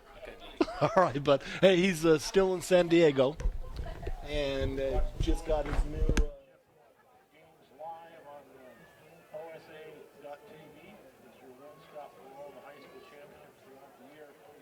Tune in to championship night and watch all the football state championship action. That's all on OSA.tv. Show that strength, show that force. Let's get your voice home. Salvation for them doing that, I'll make sure you stop by. All right, guys. Well, catch you later. Let's practice it.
As A.J. Blakely has it teed to kick it away. All 11 guys inside the hash marks. Now they'll swing 2 out, 1 to each side, kind of his wings. Most of Hermiston is up within 10 yards. It'll be kicked deep at the 20-yard line. Joey Gutierrez moving to the middle of the field at 25 and slowed up at the 27 and snowed under by a bundle of white shirts. So Hermiston will have it at the 27-yard line. After that first quarter where they were held scoreless, Hermiston ends up finding the end zone 4 times. Andrew James on the ground and Andrew James in the air to Joey Gutierrez, Jordan Ramirez, and Deshaun Neal. James now at 22 touchdowns this season. First down and 10. Andrew will have Jonathan Hinkle standing to his left shoulder. 3 receivers to the right side in a bunch and a man alone to the right. James will hand off. It's Hinkle running to the right side. Hinkle at the edge, has a space at 35. Deal near sideline 40. Breaks a tackle at the 50. Stepped out of bounds. Trying to tightrope the sideline, and maybe Jack Constrom just gave him the bump he needed to push him out at the 45-yard line. It's making the 46 in LaSalle Prep territory. 27-yard pickup that time by Hinkle. And nice job for opening play that time, Eric. Look to see the little screen set up on the other side if they run this play one more time. Ramirez, Gutierrez, and Neal to the left. First and 10, hard count, and every single Falcon on the defensive line jumped off sides. Did somebody move for Hermiston? No. Yeah, they're looking to go ahead and try and get a little bit of early pressure on Andrew James that time, or Hinkle. And you're right, Eric. They had the whole defensive line and the linebackers coming. First down and 5, up to the 41-yard line on the right hash mark. Same setup with Luke Walshley alone to the right. James slaps his hands together, puts it in the belly of Hinkle, running right side again. Out the edge at the 35, breaks a tackle at the 30, and he is stepping out of bounds. Scott Hammond cannot believe a face mask penalty wasn't thrown on the near sideline. And at the 29-yard line, they will say Hinkle stepped out of bounds, but it's another first down run. And Hermiston coming out hard with outside zone against this LaSalle Prep Falcon team. Can they wear them down? They've got way fewer guys going both ways than the Falcons do. Well, and during the films you saw, they did not have very many interchangeable parts out there, Eric. First down and 10 from the 29 in LaSalle Prep territory. Andrew James going to keep it running up the middle, spins off of a tackler, and he's caught from behind. Pulled down at the waist by the defensive tackle, Lucas Van Wagner. James, though, does get it down to the 24. It's a 5-yard gain. Not quite a minute into the third quarter. Hermiston on the opening drive of the second half, trying to add on to their 25-14 lead. Again, Neal, Gutierrez, and Ramirez to the left. Walshley alone to the right, short side of the field. Hinkle to the left side, put it in his arms again, running right. Hinkle puts his shoulder down, spins off of a tackler inside the 20 down near the 18-yard line. He has first down yardage, gaining 6 on the run. Nice job, and Hinkle is just starting to go on there. The offensive line is starting to get a good push and move this ball, and Hinkle just at the very end, he's not going to be an easy takedown anytime soon, Eric. So they said spot it just across the 20, and boy, that's not a good spot. It's third down in inches. Hinkle, a step behind James into his left shoulder, will take the handoff up the middle, hit in the hole, but he's able to fight his way through, and I think he got it across the 19 and got the first down yardage. Yes, he did. George Gillette points towards the east end zone, and Hermiston will move the chains. Good pressure there. Jordan Carnahan, the junior defensive tackle, got into the backfield, but he just wasn't able to stop Hinkle's forward momentum. Yeah, once Hinkle gets his pad level low like he has been running, the whole second half of this season, he's a hard guy to pull down, especially if you try and tackle him up high. First down and 10 from the 19. To right, to left. Hinkle a step in front of James into his left shoulder. James takes a snap, looking to throw, pump fakes. Deep towards the left corner of the end zone, underthrown ball. It ends up flying all the way back there. There is a flag out on the play. And I think the fans were a little bit surprised that got back to Ramirez as well. But it is a holding penalty to bring it all back. That's too bad. That was a nicely thrown ball. Actually, it was kind of underthrown but overthrown, but the defender never did turn around and take a look where the ball was at. During the play, holding, offense, number 72, 10-yard spot foul. Still first down. Unfortunately, for Andrew, that takes the play away and the touchdown away, but a 12-yard virtually ends up being a 12-yard, penalty. Look to see him go back that way again. Joey Gutierrez was wide open there towards the end of that toss. Look and see if he takes a look at Joey out there on the slot again. At the 32-yard line, it is first down and 23. Bunch of three receivers to the left. James takes a snap, play action, moves right in the pocket. Now he'll pull it down and run with Hinkle in front of him, blocking, hit hard from behind, and James is pulled down at the 26-yard line. That was Tony Huynh, the senior defensive end, who has been, to be honest, kind of quiet tonight and probably came in as the most dangerous defender on the LaSalle Prep team. But it shows you how fast he is. He is the right defensive end. He came all the way across the numbers that time and got Andrew right there about the 26-yard line on the numbers. Empty backfield on 2nd down and 17 from the 26-yard line. James, quarterback draw right up the middle. James will put his shoulder down and roll across the 19-yard line, picking up 7 yards on the rush. And he's pulled down by Noah Schultz.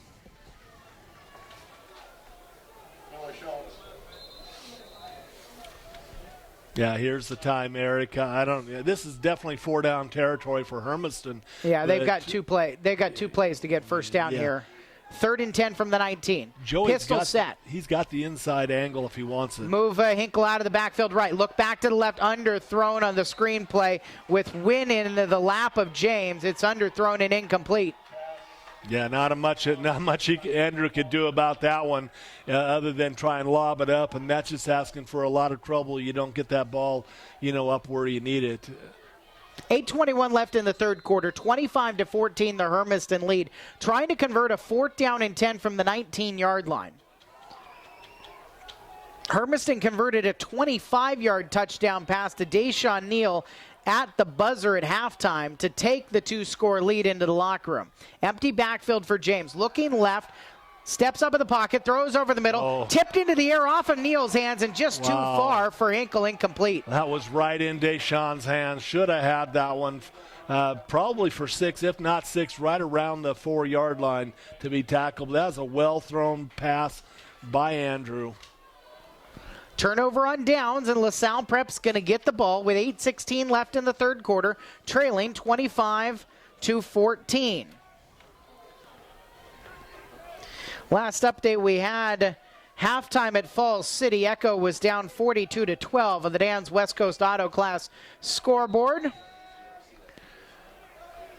Justin Owens turns and hands off to Lane. Juwan Lane, the sophomore, across the 20 in the middle of the field to the 22-yard line. He will get before he's pulled down by McCamey and Weisner. Mountain View still a 3-0 lead for them. About the same spot as we're at in the third quarter. Just under 8 minutes remaining.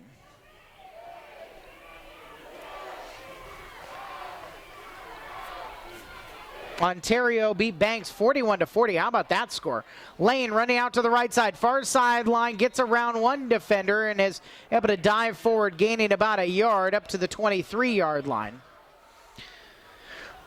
For the Falcons, though, it is a frustrating end for J.J. Maynor, who got hurt in the first half, and he is on the sideline back in his street clothes and on crutches. A leg injury in that first half, got tackled by Weisner on a running play.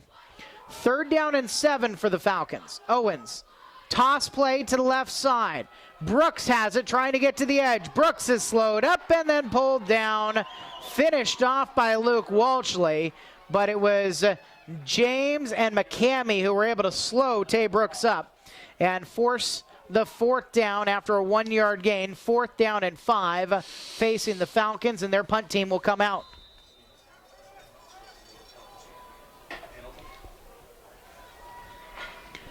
Nice job that time. Hermiston, let's go ahead and see if we can go ahead and field this thing out here. The punt is to the near sideline and short. It will kick off of a LaSalle Prep Falcon around the 49-yard line, and that's where Hermiston will have it. And now they're having a bit of discussion of who it hit off of. It hit off the LaSalle Prep heel, and before it hit the Hermiston defender. It is going to be Hermiston's ball, as it should be. Yeah, It kicked off of the leg of Schluntz. Yeah. By the way, I've had trouble with Noah Schluntz's name tonight, and now I think I'm dialed in. Yeah, once it hit him, the ball was dead, and it didn't matter if it hit off the Hermiston player's heel at all.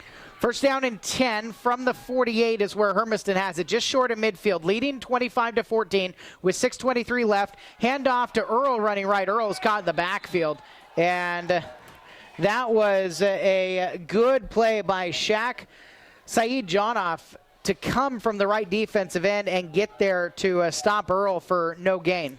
Yeah, that's Earl's second rush, no yards on the night, and, they just need to power this thing right up through the middle, shorten the clock with the run game. Second down and 10, still 2 yards short of the 50. James slaps his hands together. Quick throw near sideline. Neal has it in the flat. Neal is closed out quickly by Tay Brooks, and maybe a gain of a yard on the play. Tay Brooks is doing his job to slow up Deshaun Neal the best he can. Neal has gotten free. He's gotten into the end zone tonight. It's third down and just inside of 10 yards to go. McCamey and Ramirez to the left. Neal right along with Walshley. Hinkle is to the left shoulder of James. Junior quarterback takes a snap. Look at it throw. Deep ball over the middle. Incomplete. Came out of the hand. Wobbly looking for Ramirez. Fourth down and long for Hermiston. Odd first two series for Hermiston, and their first series of running the ball and dominating on the run, and then coming out and throwing a short run for nothing and changing up what they're doing. I just would have stayed with the power run. Fourth down and effectively 9 from the 49. Joey Gutierrez, a high snap to him. He's able to pull it down and get the kick away. Tay Brooks is back, ways for a fair catch at the 25 is where he will take it. Oh, good spot there.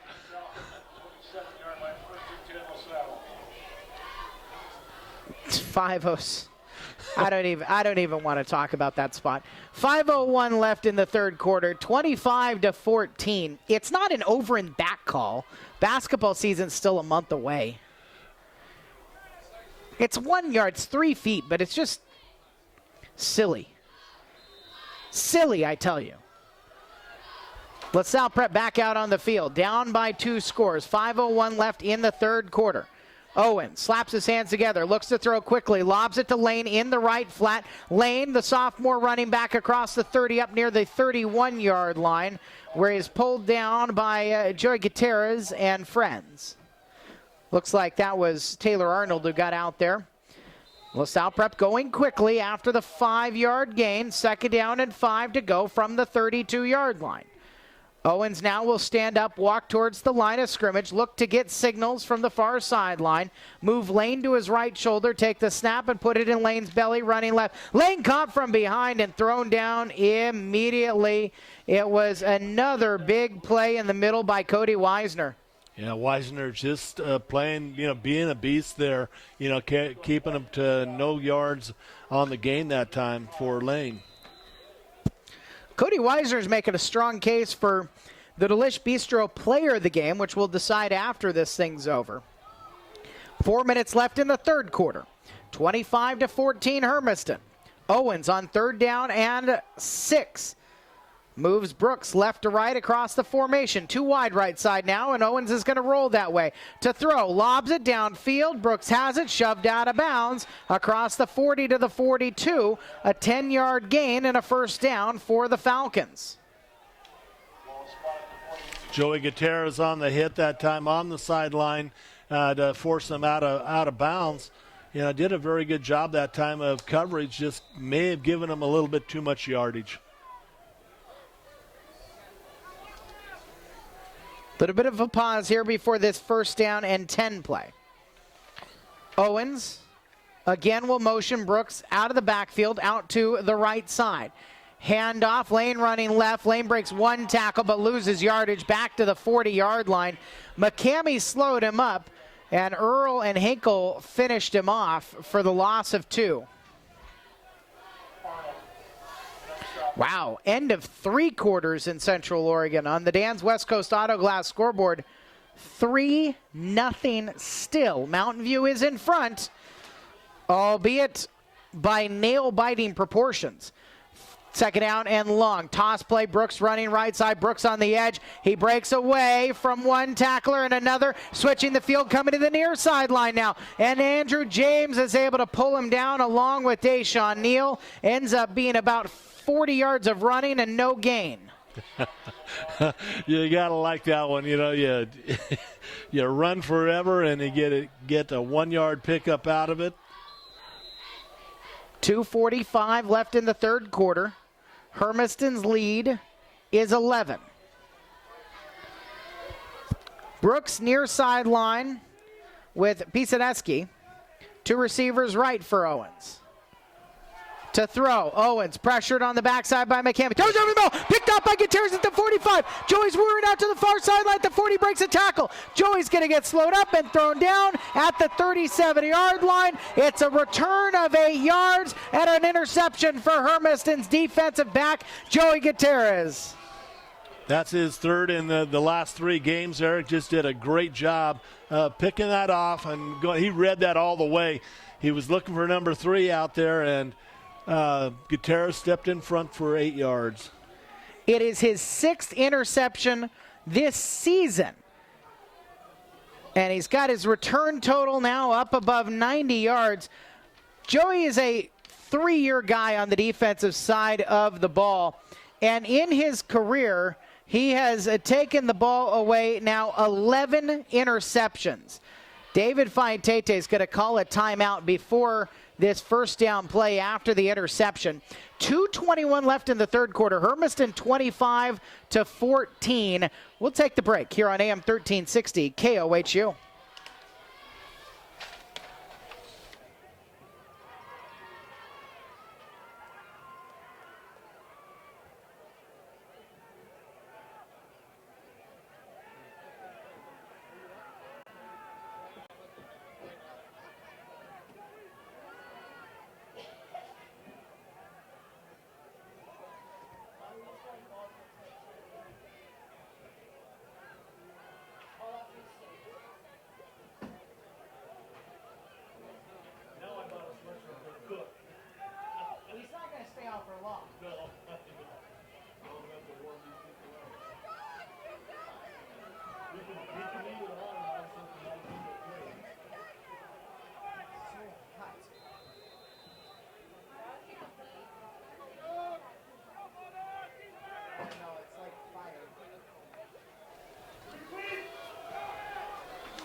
Oh, he's got the block. First down play. Jonathan Hinkle switches field. Far sideline, the 20. Breaks another tackle inside the 15. It was supposed to be a toss play right, and LaSalle Prep had it defended great. And then Hinkle just switched the field and had Andrew James lead blocking. Ends up being a big gainer for Hermiston. 24-yard pickup again, and second week in a row, Andrew makes a great block after the pitch. First down and 10 from the 13. 2:09 left in the third quarter. Hermiston up by 11. Looking to add on to that. Hinkle to the right shoulder now of James. 3 receiver options that way. It'll be an option play right, and James keeps it running right up the middle. Bursts through the first level and gets to the 10-yard line. Finally ends up popping out at the end of the play from all the defenders who were holding him up. Forward progress, though, is called stopped. And it's a 3-yard gain. Second down and 7. Hermiston would feel a lot more comfortable with another score at a 3-score lead. Razone alone to the left. Couple to the right, 2 in the backfield with James, who will hand off to Hinkle right down Broadway. Big hole. Hinkle runs right over the top of a linebacker, and he's in. Wow. 10-yard run for Jonathan Hinkle. And through a LaSalle Prep Falcon. That was right through. That was a beast mode. That's the way he's been running the last couple of weeks, or actually for the last 5 weeks, Eric. He has just turned it on. Deshaun Neal for the extra point. Out of the hold of Jordan Ramirez. Snap is through Ramirez's hands, picked up by Neal. Now Neal scrambling around. He's going to be tough to get down. Lobbed it to the corner of the end zone. Caught. 2-point conversion is good. And it was Kyler McCamey who catches the 2-point conversion. 33-14 Hermiston after that conversion. 1:24 left in the third. We'll be back after this on AM 1360 KOHU.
Deshaun Neal got his foot into that one. Ethan Erdgerly at the 2-yard line, coming out to the far sideline, 15-20. Keeps his feet and bobbles away from another tackler. Still up, and now he's going to be slowed up, and his forward progress is stopped at the 27-yard line. 25-yard return for Ethan Erdgerly after a good kick from Neal. Deshaun Neal just completed his first pass since his sophomore year. Before he got the injury that kept him out of the second half of his sophomore year, he was 36 of 74 for 410 yards, 3 touchdowns, and an interception. He threw one pass last year on a failed double pass try. He had not thrown one this year until just now on that 2-point conversion. So Deshaun Neal's 2-point conversion helps Hermiston go in front 33-14. 1:11 left in the third quarter. Justin Owens will fake a handoff, running to the right side. No, it's Erdgerly, and Erdgerly stopped for a loss. Hinkle. Back to the 26-yard line by Jonathan Hinkle. And the read option doesn't work for Ethan Erdgerly, who's switched back and forth occasionally with Justin Owens at quarterback. Owens is back out there to run the series now at 2nd and 11. Now that was White, Eric. Excuse me, that was White on the play for the tackle. Owens takes a low snap, picks it up and hands to Erdgerly. Sweep play to the right side. Erdgerly out on the edge, is slowed up and flung out of bounds into his own bench just across the 30-yard line. About a 5-yard gain, it looks like. Give him 6, and a 3rd down and a 6 facing the Falcons. They have not been able to get anything going offensively in the second half, and really, since Tay Brooks had his 28-yard touchdown reception with 3 minutes left in the second quarter.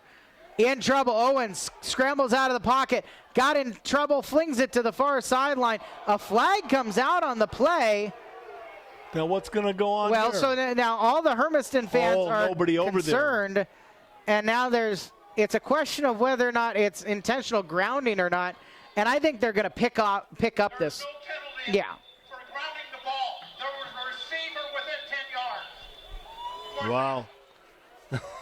No, that's correct. Yeah, That's correct. That was a good decision, and he did right by throwing the flag out there quickly and then checking with everybody.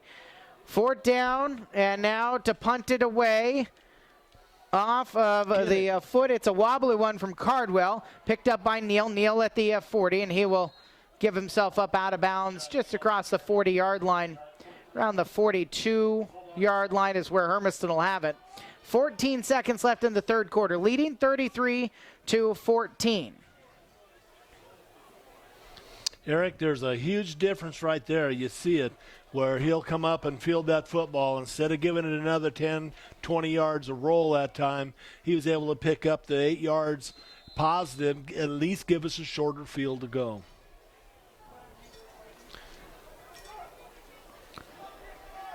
Andrew James has Peter Earl in the backfield with him. 2 receivers each way on this 1st down and 10 from the 42. James, read option, and James keeps it, bursts out of the pile and across the 50 down into LaSalle Prep territory to the 45-yard line. Runs for 13. He kept the ball in Earl's belly, and they ran together until James decided it was his. Yeah, anytime you can make him, the linebacker made the commitment. They actually tackled, Earl coming into the ball, and James was able to go ahead and pull it out and go. End of the 3rd quarter. Hermiston 33, LaSalle Prep 14. 4th quarter next on AM 1360 KOHU Hermiston.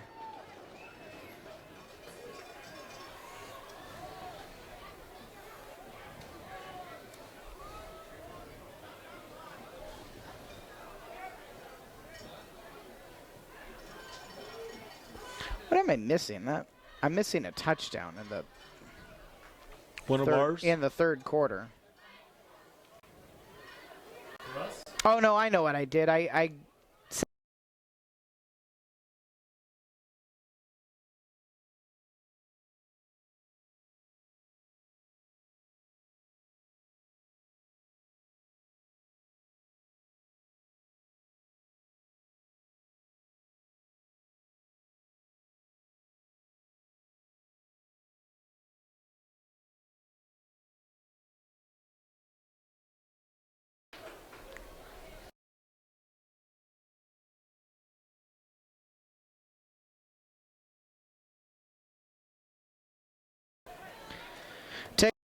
Dan's West Coast Auto Glass scoreboard. It will not be another historic run for Stanfield. The Tigers unfortunately lose 48-0 at Monroe Triangle Lake tonight.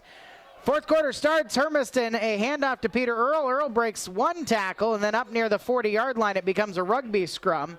5-yard gain for Earl. LaSalle Prep at the end of the play after forward progress was stopped for an hour or so. Nick Vidan says, I took it away from him. Give him a 6-yard pickup that time. That was good hard running by Earl that time on his 3rd rush of the night. Wow, if I'm going to complain about spots of the ball, I'll complain both ways. Yeah, that was a good positive spot for us. First one we've had in a long time. 2nd down and for high snap and handoff. Ooh. Right side run. That was, I believe, Miguel Franco. I think it was Earl again.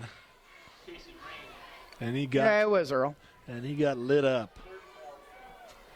Minute gone in the 4th quarter. Hermiston 33, LaSalle Prep 14. And Hermiston now, they're in a position where it does behoove them to slow this down. Boy, there is a wild game going on down at Mountain View.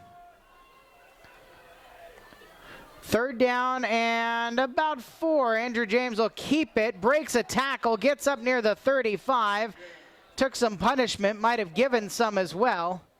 And I think he's going to be stopped. They might have to even stretch the chains depending on where the ball is spotted. Well, they made up that spot that time. They came back with about a half a yard. That's going to be a 4th down on it. So it is still Mountain View 3, Milwaukee nothing. And they're inside of 2 minutes left in the game. Wow. Well, that's the one thing about Mountain View. They don't pass very often. And if their running game's not really moving, that's going to make a really slow game for them. 4th down and inches. Hinkle down Broadway. Hinkle gets the 1st down. It just seemed very unlikely that there was going to be anybody who was going to stop him. And he ran right through Casey Green, the outside linebacker, for a 2-yard gain. In fact, LaSalle Prep ends up with somebody down. I don't think it's Green down on that play. But maybe it is. But it was just a punishing run there by Hinkle. 33-14. for Hermiston. In the fourth quarter, they will come out and check on the injured Falcon. The Falcons have already lost their starting running back, J.J. Menord, tonight. And now another player down. And while they check on him, why don't we'll tell you this. U.S. Bank teams together to support its customers and communities. They are pleased to champion athletic and activity-based programs that enrich the quality of life for everyone. You can count on every U.S. banker to serve you and cheer on the spirit of teamwork. U.S. Bank is proud to support the Oregon School Activities Association. U.S. Bank, equal housing lender, member FDIC. OSAA, U.S. Bank, Les Schwab Tires 5A football state championship bracket opens up tonight with a round of 16. Hermiston hosting LaSalle Prep. The winner will play the winner of Crater and South Albany. They're playing in Albany tonight. It is the cross-country state championships in Eugene tomorrow on the Lane Community College course. The Hermiston girls are one of 13 teams that are going to be vying for the Big Blue Trophy. Troy Blackburn's program also sent the district boys champion Isaac Sanchez and his teammate Emmanuel Ibarra to represent Hermiston in Eugene this weekend in the 5A boys race. Small school boys race, Hepner's Hunter Nichols, who finished 5th last weekend in Pendleton at the Mackay Creek racetrack, punched his ticket to the state championship race, which is also tomorrow. Tomorrow afternoon at 2 o'clock at Bend High School, where it's about 28 degrees right now, Hermiston's boys soccer team will have a quarterfinal against Bend. Play action. James for the end zone. Yabani Razone's behind everybody. He's into the end zone. They lost Razone, and he is into the end zone to put a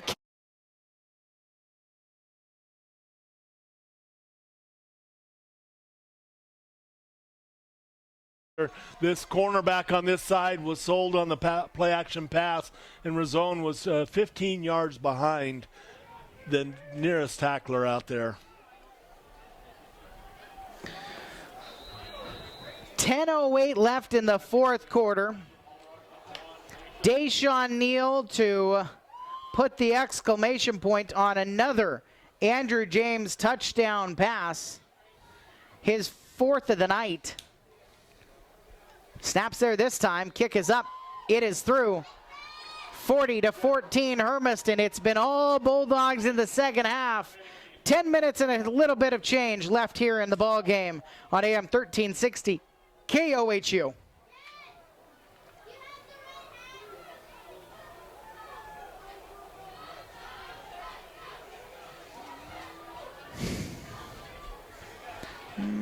How far was that? 33.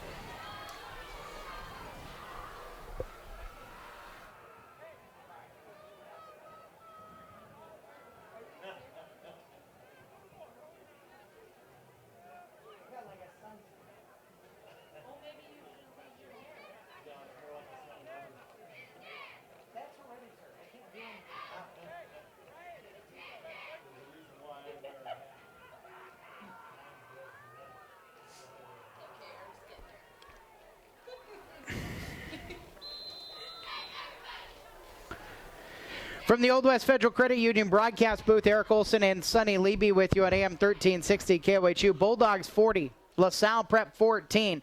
Kickoff is a squibber picked up at the 30-yard line by Chris Bianca. Bianca to the near sideline, gets to the 36-yard line where he is pulled down to the turf. And the tackle on the play for Adrian Mendez. So if you are LaSalle Prep, haven't got anything going here in the second half, you open it up a little bit, maybe just kind of fling the ball a few times and see if Justin Owens can hit somebody deep like he did in the second quarter when he found Tay Brooks for the 28-yard touchdown. You probably have to use anything or any trick plays that they might have right now to try and cross Hermiston up, just to try and get a quick score. Juwan Lane in the backfield along with Owens. Owens looking to throw. Owens pressured. Owens down. Sack. And Hermiston finally gets to Owens, and it. Fernandez, it looks like. No, it wasn't. It 34. Yeah, it was Adrian Mendez who just made the tackle on the special teams play. He got to stay in there. Hermiston's starting to rotate some guys in defensively. Eric White on the near side defense end. Mendez on the other side. Second down and a 17. Throw left side incomplete. Trying to hit into the flat. Ethan Edgerly. 9:31 left in regulation. 40-14. Hermiston leading the LaSalle Prep Falcons. And the game is starting to take the same or at least similar complexion to the one last week of the Roundup grounds. Hermiston just too much in the second half. Owens straight drop to throw. Near sideline on a route. Brooks has it, and Brooks will step out of bounds at the 42-yard line. Little comeback route, and Brooks hit the hitch and found himself a little bit of space with Jordan Ramirez. He's walking a little bit gingerly. Hermiston's been thinned a little bit here tonight by some bumps and some bruises and some stomach flu. 4th down and 4. They've got to go for it. Screenplay. Lobbed over the air, picked off by Earl. Peter Earl is wrestled down. Edgerly gets 2 points for the takedown. Earl, as Owens was going down, he just kind of desperation flung one up. I don't hold it against him, and Earl is just in the right place. He was in the right place to defend the screen is the most important part. And Hermiston's got the ball in the 30. Yeah, Tyler Hunter just absolutely go in for the hurry and make that pass come up for Hermiston.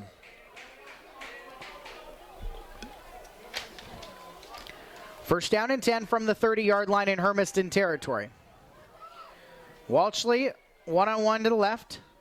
Neal to the right. Handoff, Hinkle running right side. Gets out to the edge. Now he'll slow up at the hash marks. It is pulled down. Out there on that wing by Griffin Cardwell. 2-yard gain. Uh-oh. And we've got an injury on the Hermiston side of things. I think it's a and cramp. It's a cramp. This is Jonathan Hinkle, who's down right now, and Dan Emery is out quickly to check on him. Hinkle slams his right fist into the field turf here at Kennison Field on Bulldog Stadium. Hermiston up 40-14 in this OSAA US Bank Les Schwab Tires 5A football state championship game, the round of 16. If the result holds and it's starting to feel a lot more comfortable for Hermiston, the Bulldogs would host next week whoever wins the game between Crater and South Albany, taking place in Albany tonight. Hinkle is up. Hinkle under his own power is walking, hobbling a little bit over to the near sideline. Dan Emery talking to him about the value of potassium in a banana, the things that Gatorade can do. You know, Eric, it's not so much right now when that cramp hurts so bad. It's when I know, you're I'm in just the middle. making jokes. But when you're in the middle of your bed at night sleeping and you wake up and your leg won't straighten out again. I don't even have to play a football game for that to happen. 2nd down and 9. James back to his right. He will hand it off. It's Deshaun Neal running near sideline. Neal weaving through defenders. Slips past another and is pulled down at the 21-yard line. We have a final on the Dan's West Coast Auto Glass scoreboard from Fall City. It is Fall City 58, Echo 20. The Echo Cougars' season comes to an end at the hands of Fall City in the first round of the 1A playoffs. Good run, though, for the Echo team this season. 3rd down and 1 for Hermiston. 8:12 left in the 4th quarter. And Neal again is in the backfield, takes a handoff, running left. Neal weaving to the near sideline, stepped out of bounds, shepherded out at the 9-yard line by Dominique Pisaneski. Enough, though, for a first down, and it's 1st and goal for Hermiston. But with Jonathan Hinkle over here stretching, the international symbol for calf cramp. It's James and Neal in the backfield. The last two Hermiston quarterbacks. Direct snap to Neal. Running right down the middle. He'll get inside the 5-yard line and is pulled down by Schluntz, who jumped on his back after Neal ran for about 5 down to the 4-yard line. Tail of the ball on the 4, left hash mark set. Final 7:40 in regulation. Neal and James, and Falcons trying to find a way to stop him. It'll be James to keep it this time running left. James will hit a pile of white shirts. Second effort to the goal line. They'll say just out. Inside the 1, and Hermiston will, with a little less than 7 minutes left in this game, snap a ball on 3rd down and goal from the half-yard line.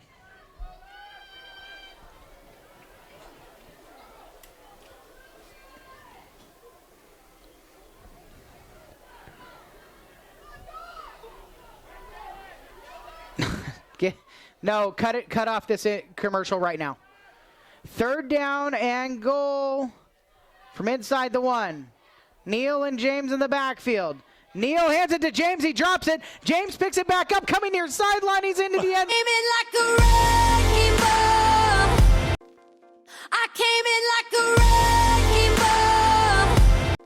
When it rains, it pours, and it's a downpour on the Falcons now. Wow, that's what you call the luck of the bounce, and Andrew being right there. And there's no way that anybody was unlucky for Deshaun because he gets credit for a fumble. But luckily for Andrew, a fumble recover for a touchdown. It's the first fumble of the night for Hermiston. They haven't had a turnover this evening. And now Neal for the extra point. PAT is good. And it's 47-14 with 6:38 left in the 4th quarter. Now we'll take that break at AM 1360 KOHU.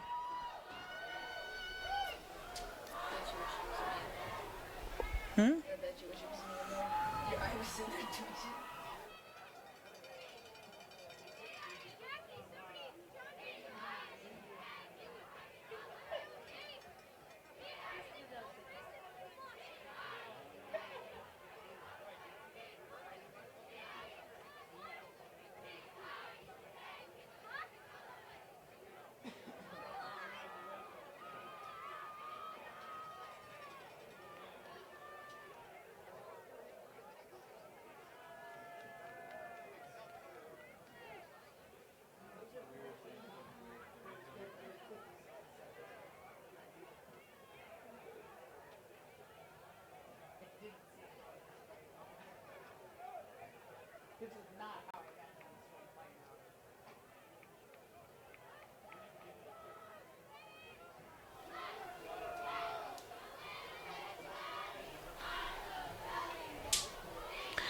6 minutes and 38 seconds left in regulation. 47-14, Hermiston in front. Deshaun Neal to kick it towards the west end zone. Low line drive. Screamer through Edgerly's hands. It's going to bounce, and Edgerly will pick it up in the end zone. Wow. Touchback.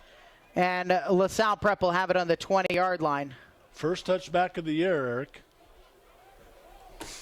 It's, again, I made the joke to somebody. Oh, I went into to the Bulldog. What was the lift thing that Mark Hodges, what was the name of? Whatever Mark Hodges was talking about at halftime, where he does the after-school lifting program. I went in and talked to him yesterday.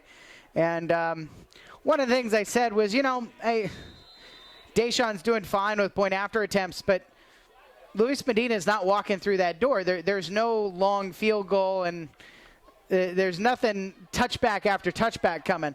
Long throw over the middle. Brooks down the seam, has it inside the 50, breaks a tackle. Brooks at the 40, comes back to his left and is pulled down at the 35-yard line. He will be tackled Gutierrez by, that was Ramirez. I believe it was Gutierrez got the he missed the first time coming back. Oh, no, it was Razone. Razone got it. It was 13. 34-yard line, First down and 10. Handoff to Lane, running left. Lane outside the numbers, dives forward across the 30-yard line, down near the 27-yard line. By the way, Tay Brooks is the guy who's not supposed to come open on that play before. Second down and 3. Low snap and whistles and... Dead ball. Snap and fraction. Center. Oh, false start. Okay. Still second and down. Mr. Gillette decided no flag was necessary on that play. Yeah, they not even a whistle either. I was going to say, I don't even know that the whistle blew there, but everybody seemed to half stop, or maybe it was a soft whistle. 5 yards back means second down and 8 from the 38. Left hash mark. Owens to throw.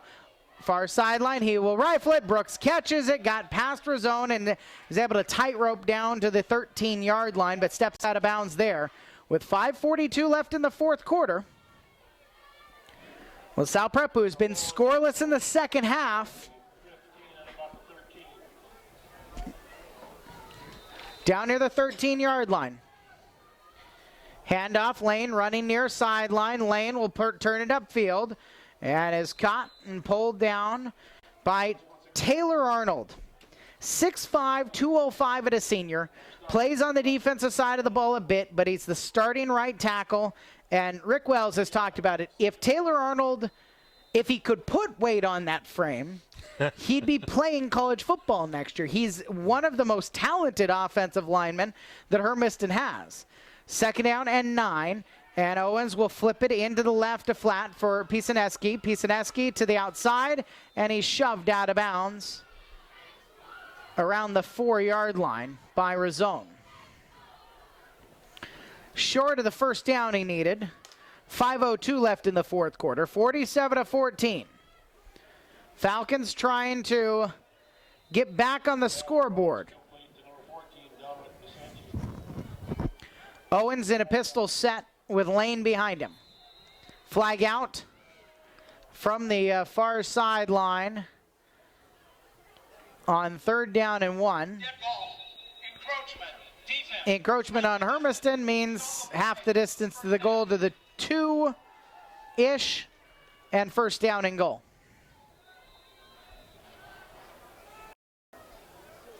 Lane to the right shoulder of Owens. Owens slaps his hands together, looks to throw over the middle, slant play, caught. Brooks has the touchdown. Tay Brooks got inside leverage on Razone, and LaSalle Prep has their first score of the second half. 4:50 left on the clock.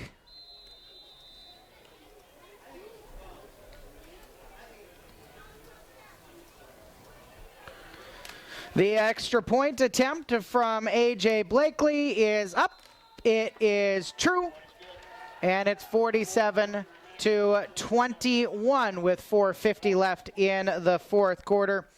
Hermiston still in a comfortable position with the big lead here and looking to be on the way to a quarterfinal appearance. And when you start to look at the history of things, there's the famous 2002 season where Hermiston upsets David Faitete and Mark Hodges' North Medford team here in Hermiston. I would say on this Kennison field, but it's surely not this Kennison field. No. I have almost repressed all of old Kennison out of my memory banks at this point, other than our booth and the shouting match with Bend in my first year. Yeah. And that was a classic, though. No, that is maybe for you. I wasn't involved. I was just kind of, right. I was kind of the buffer. Yeah. So that quarterfinal, there's Mark Hodges' first year, the quarterfinals in 2008, the infamous block in the back, pick up the flag play. Yeah. And then a 2014 state championship run. Blakely chips one, and at the 40-yard line, Hermiston will just fall on it. Smart play there. Tyler Smart. Rorman out there Get the hands guys out there. Smart play. The only thing Tyler could have done was maybe gotten about 5 yards out of it, but he would have absolutely paid the price. But you wanted to go ahead and make sure you secured it. We're in good field position right now with a short field. All Hermiston has to do is go 450 and tie this one up. And looks like Hermiston wants to take a timeout here with 4:50 left. Leading 47-21. This is their second timeout, so they will have one left. Look, it's no secret. If you look at the bracket, it looks good. 11th seed Crater, they've got incredibly young quarterbacks, 2 of them. South Albany has been a weird team. Kind of a 500-ish team, but they've upset some great teams in the Mid-Willamette Conference. They won, essentially. They're the number 1 seed out of that conference because they beat Crescent Valley last week, who had to play without the top player in 5A football.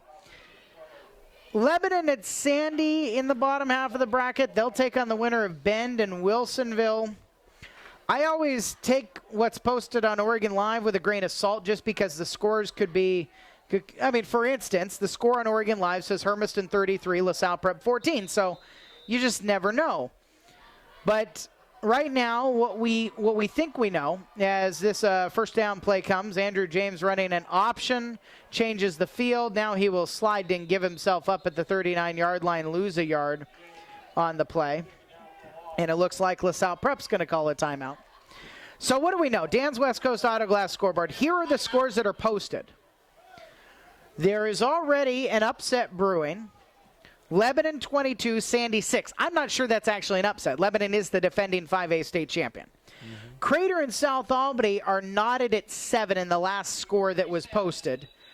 Churchill 21, Pendleton 0. That was the score in the second quarter. Haven't seen an update from that. Silverton 31, Thurston 14. That's another potential upset, even though Silverton's the home team. Thurston has looked good this year, we thought. And then they've got to be close to done. This incredible Milwaukee Mountain View game down in Central Oregon. By the way, you look at the kind of low-scoring 5A other than this game, and then you see this. Richland 62, Meade 7. There are some things about next year that are a little bit not sure about. Second down and 11. And the handoff goes nowhere.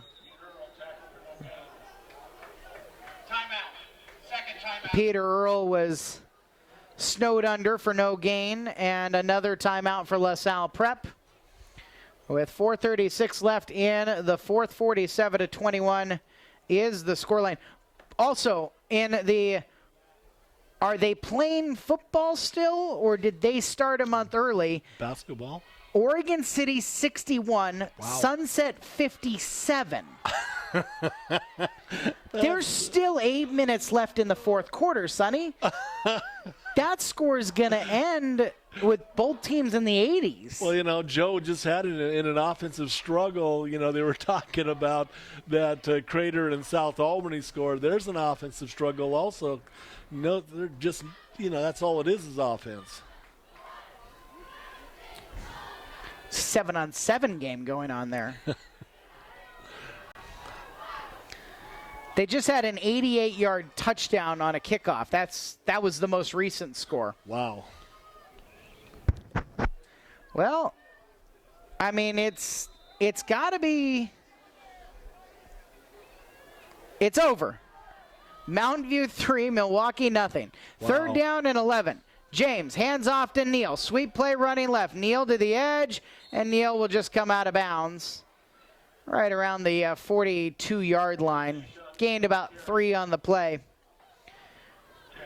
The problem with this drive is Hermiston doesn't take any time off the clock. What else do we know? We know Silverton won the game now. So Silverton beats Thurston. Mountain View a 3-0 win over Milwaukee.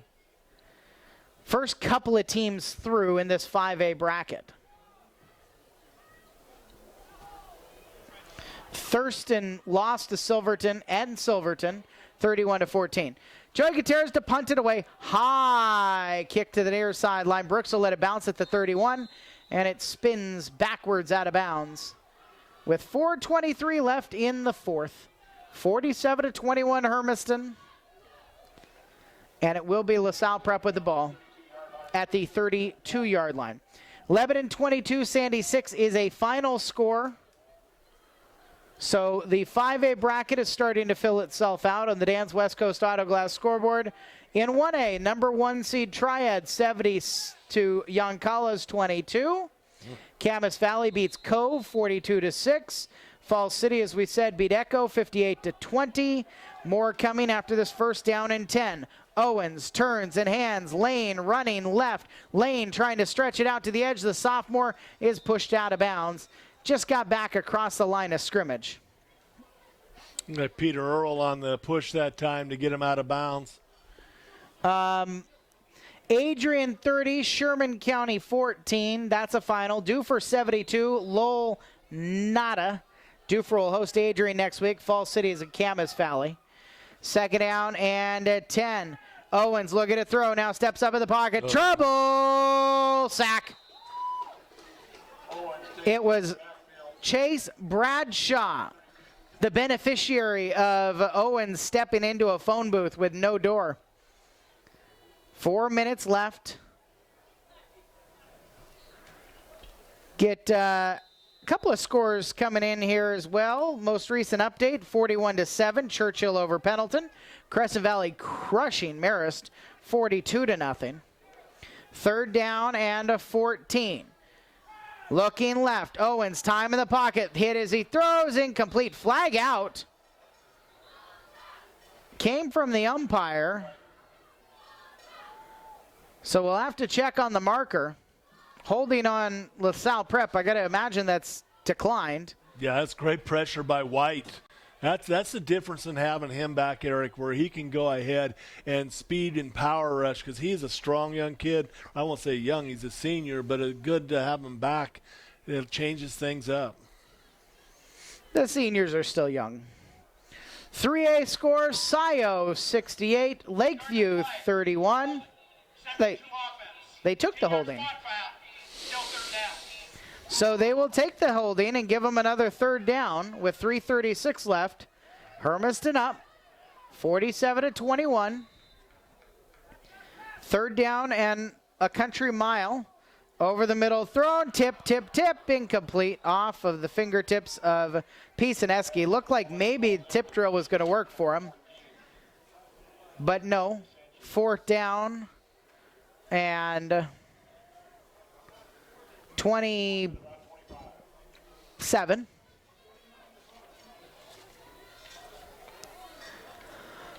Also another score from up north.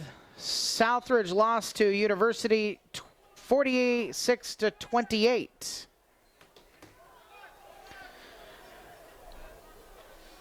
Punt. Deshaun's too deep. Deshaun standing at the 40. And the punt will be angled away towards the sideline. It'll bounce at the 40, take a LaSalle Prep roll, and across the 50 to the 49 is where Hermiston will take over on the Griffin Cardwell punt.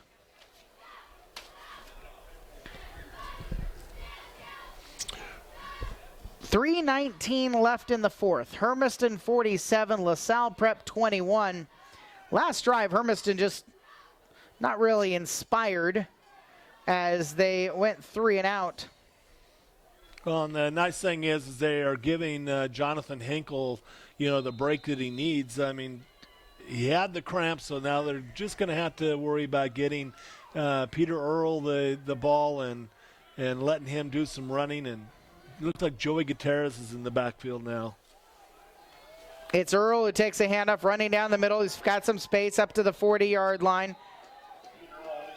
Peter Earl, an 11-yard gain, and he's pulled down by Ryan Bjorvik. It's nice to have good, fresh legs. He'd only run the ball 5 times for the night before that rush there, and it makes a world of difference whenever you're trying to run a game down. Clock is spinning. First down and 10 from the 40. That's what Hermiston needed. They don't need to score again, other than to make my prediction look more correct. But they just need one more first down, maybe two. Depends how they manage the clock here. Earl takes the handoff, running left side. Earl's got some space at the 30. Earl to the 25, near sideline 20, 15, and pulled down at the 11-yard line. It was Edgerly who made the tackle. Great block out here on the near sideline. Joey Gutierrez again. Great block out there. To the 11.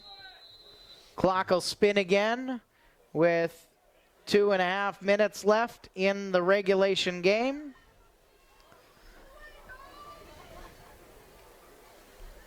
Neal out wide to the right along with Gutierrez and Andrew Earl.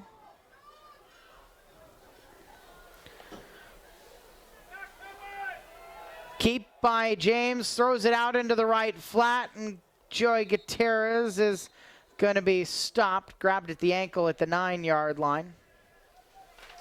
2-yard gain.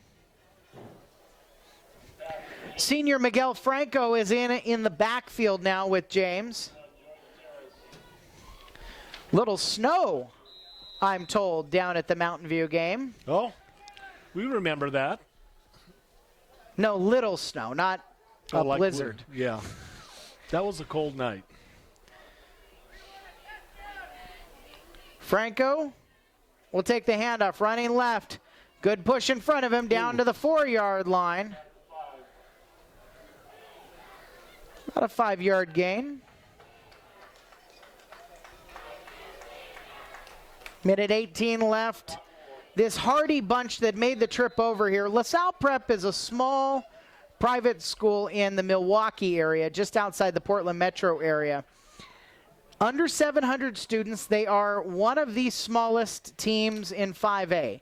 They'll be the 3rd smallest next year. They will stay in 5A in the next classification in the Northwest Oregon Conference. But it means they don't really have, there's not a town that comes with them. Bobbled ball, snap is out and loose, and Hermiston has fumbled it away. Andrew James putting it into the belly of Franco, and Franco lost it. And it was picked up by Tony Huynh. But just to finish the thought, they don't have, there's not a town to travel with them for a playoff game. Their first one since they were a 4A team. They won a state title at the 4A about a half dozen years ago.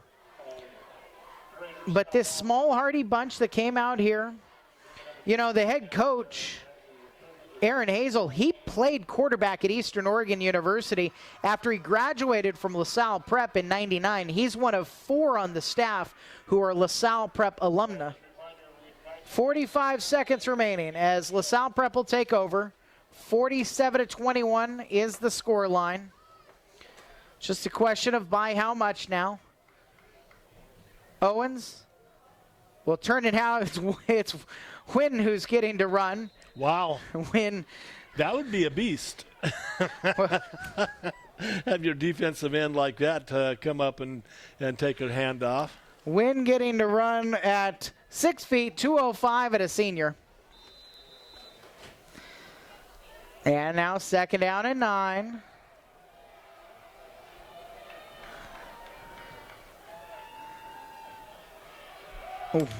Running to the right side. This is a different lineman this time. They should use their last timeout. Yep, they're going to use their last timeout. Number 68. And who did they hand? It was Ben Weiss that time.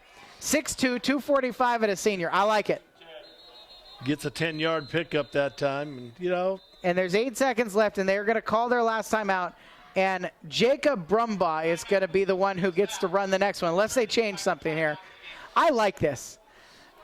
Hazel talked about it. It was tough. This team, when they came in, the seniors, there's 20 of them.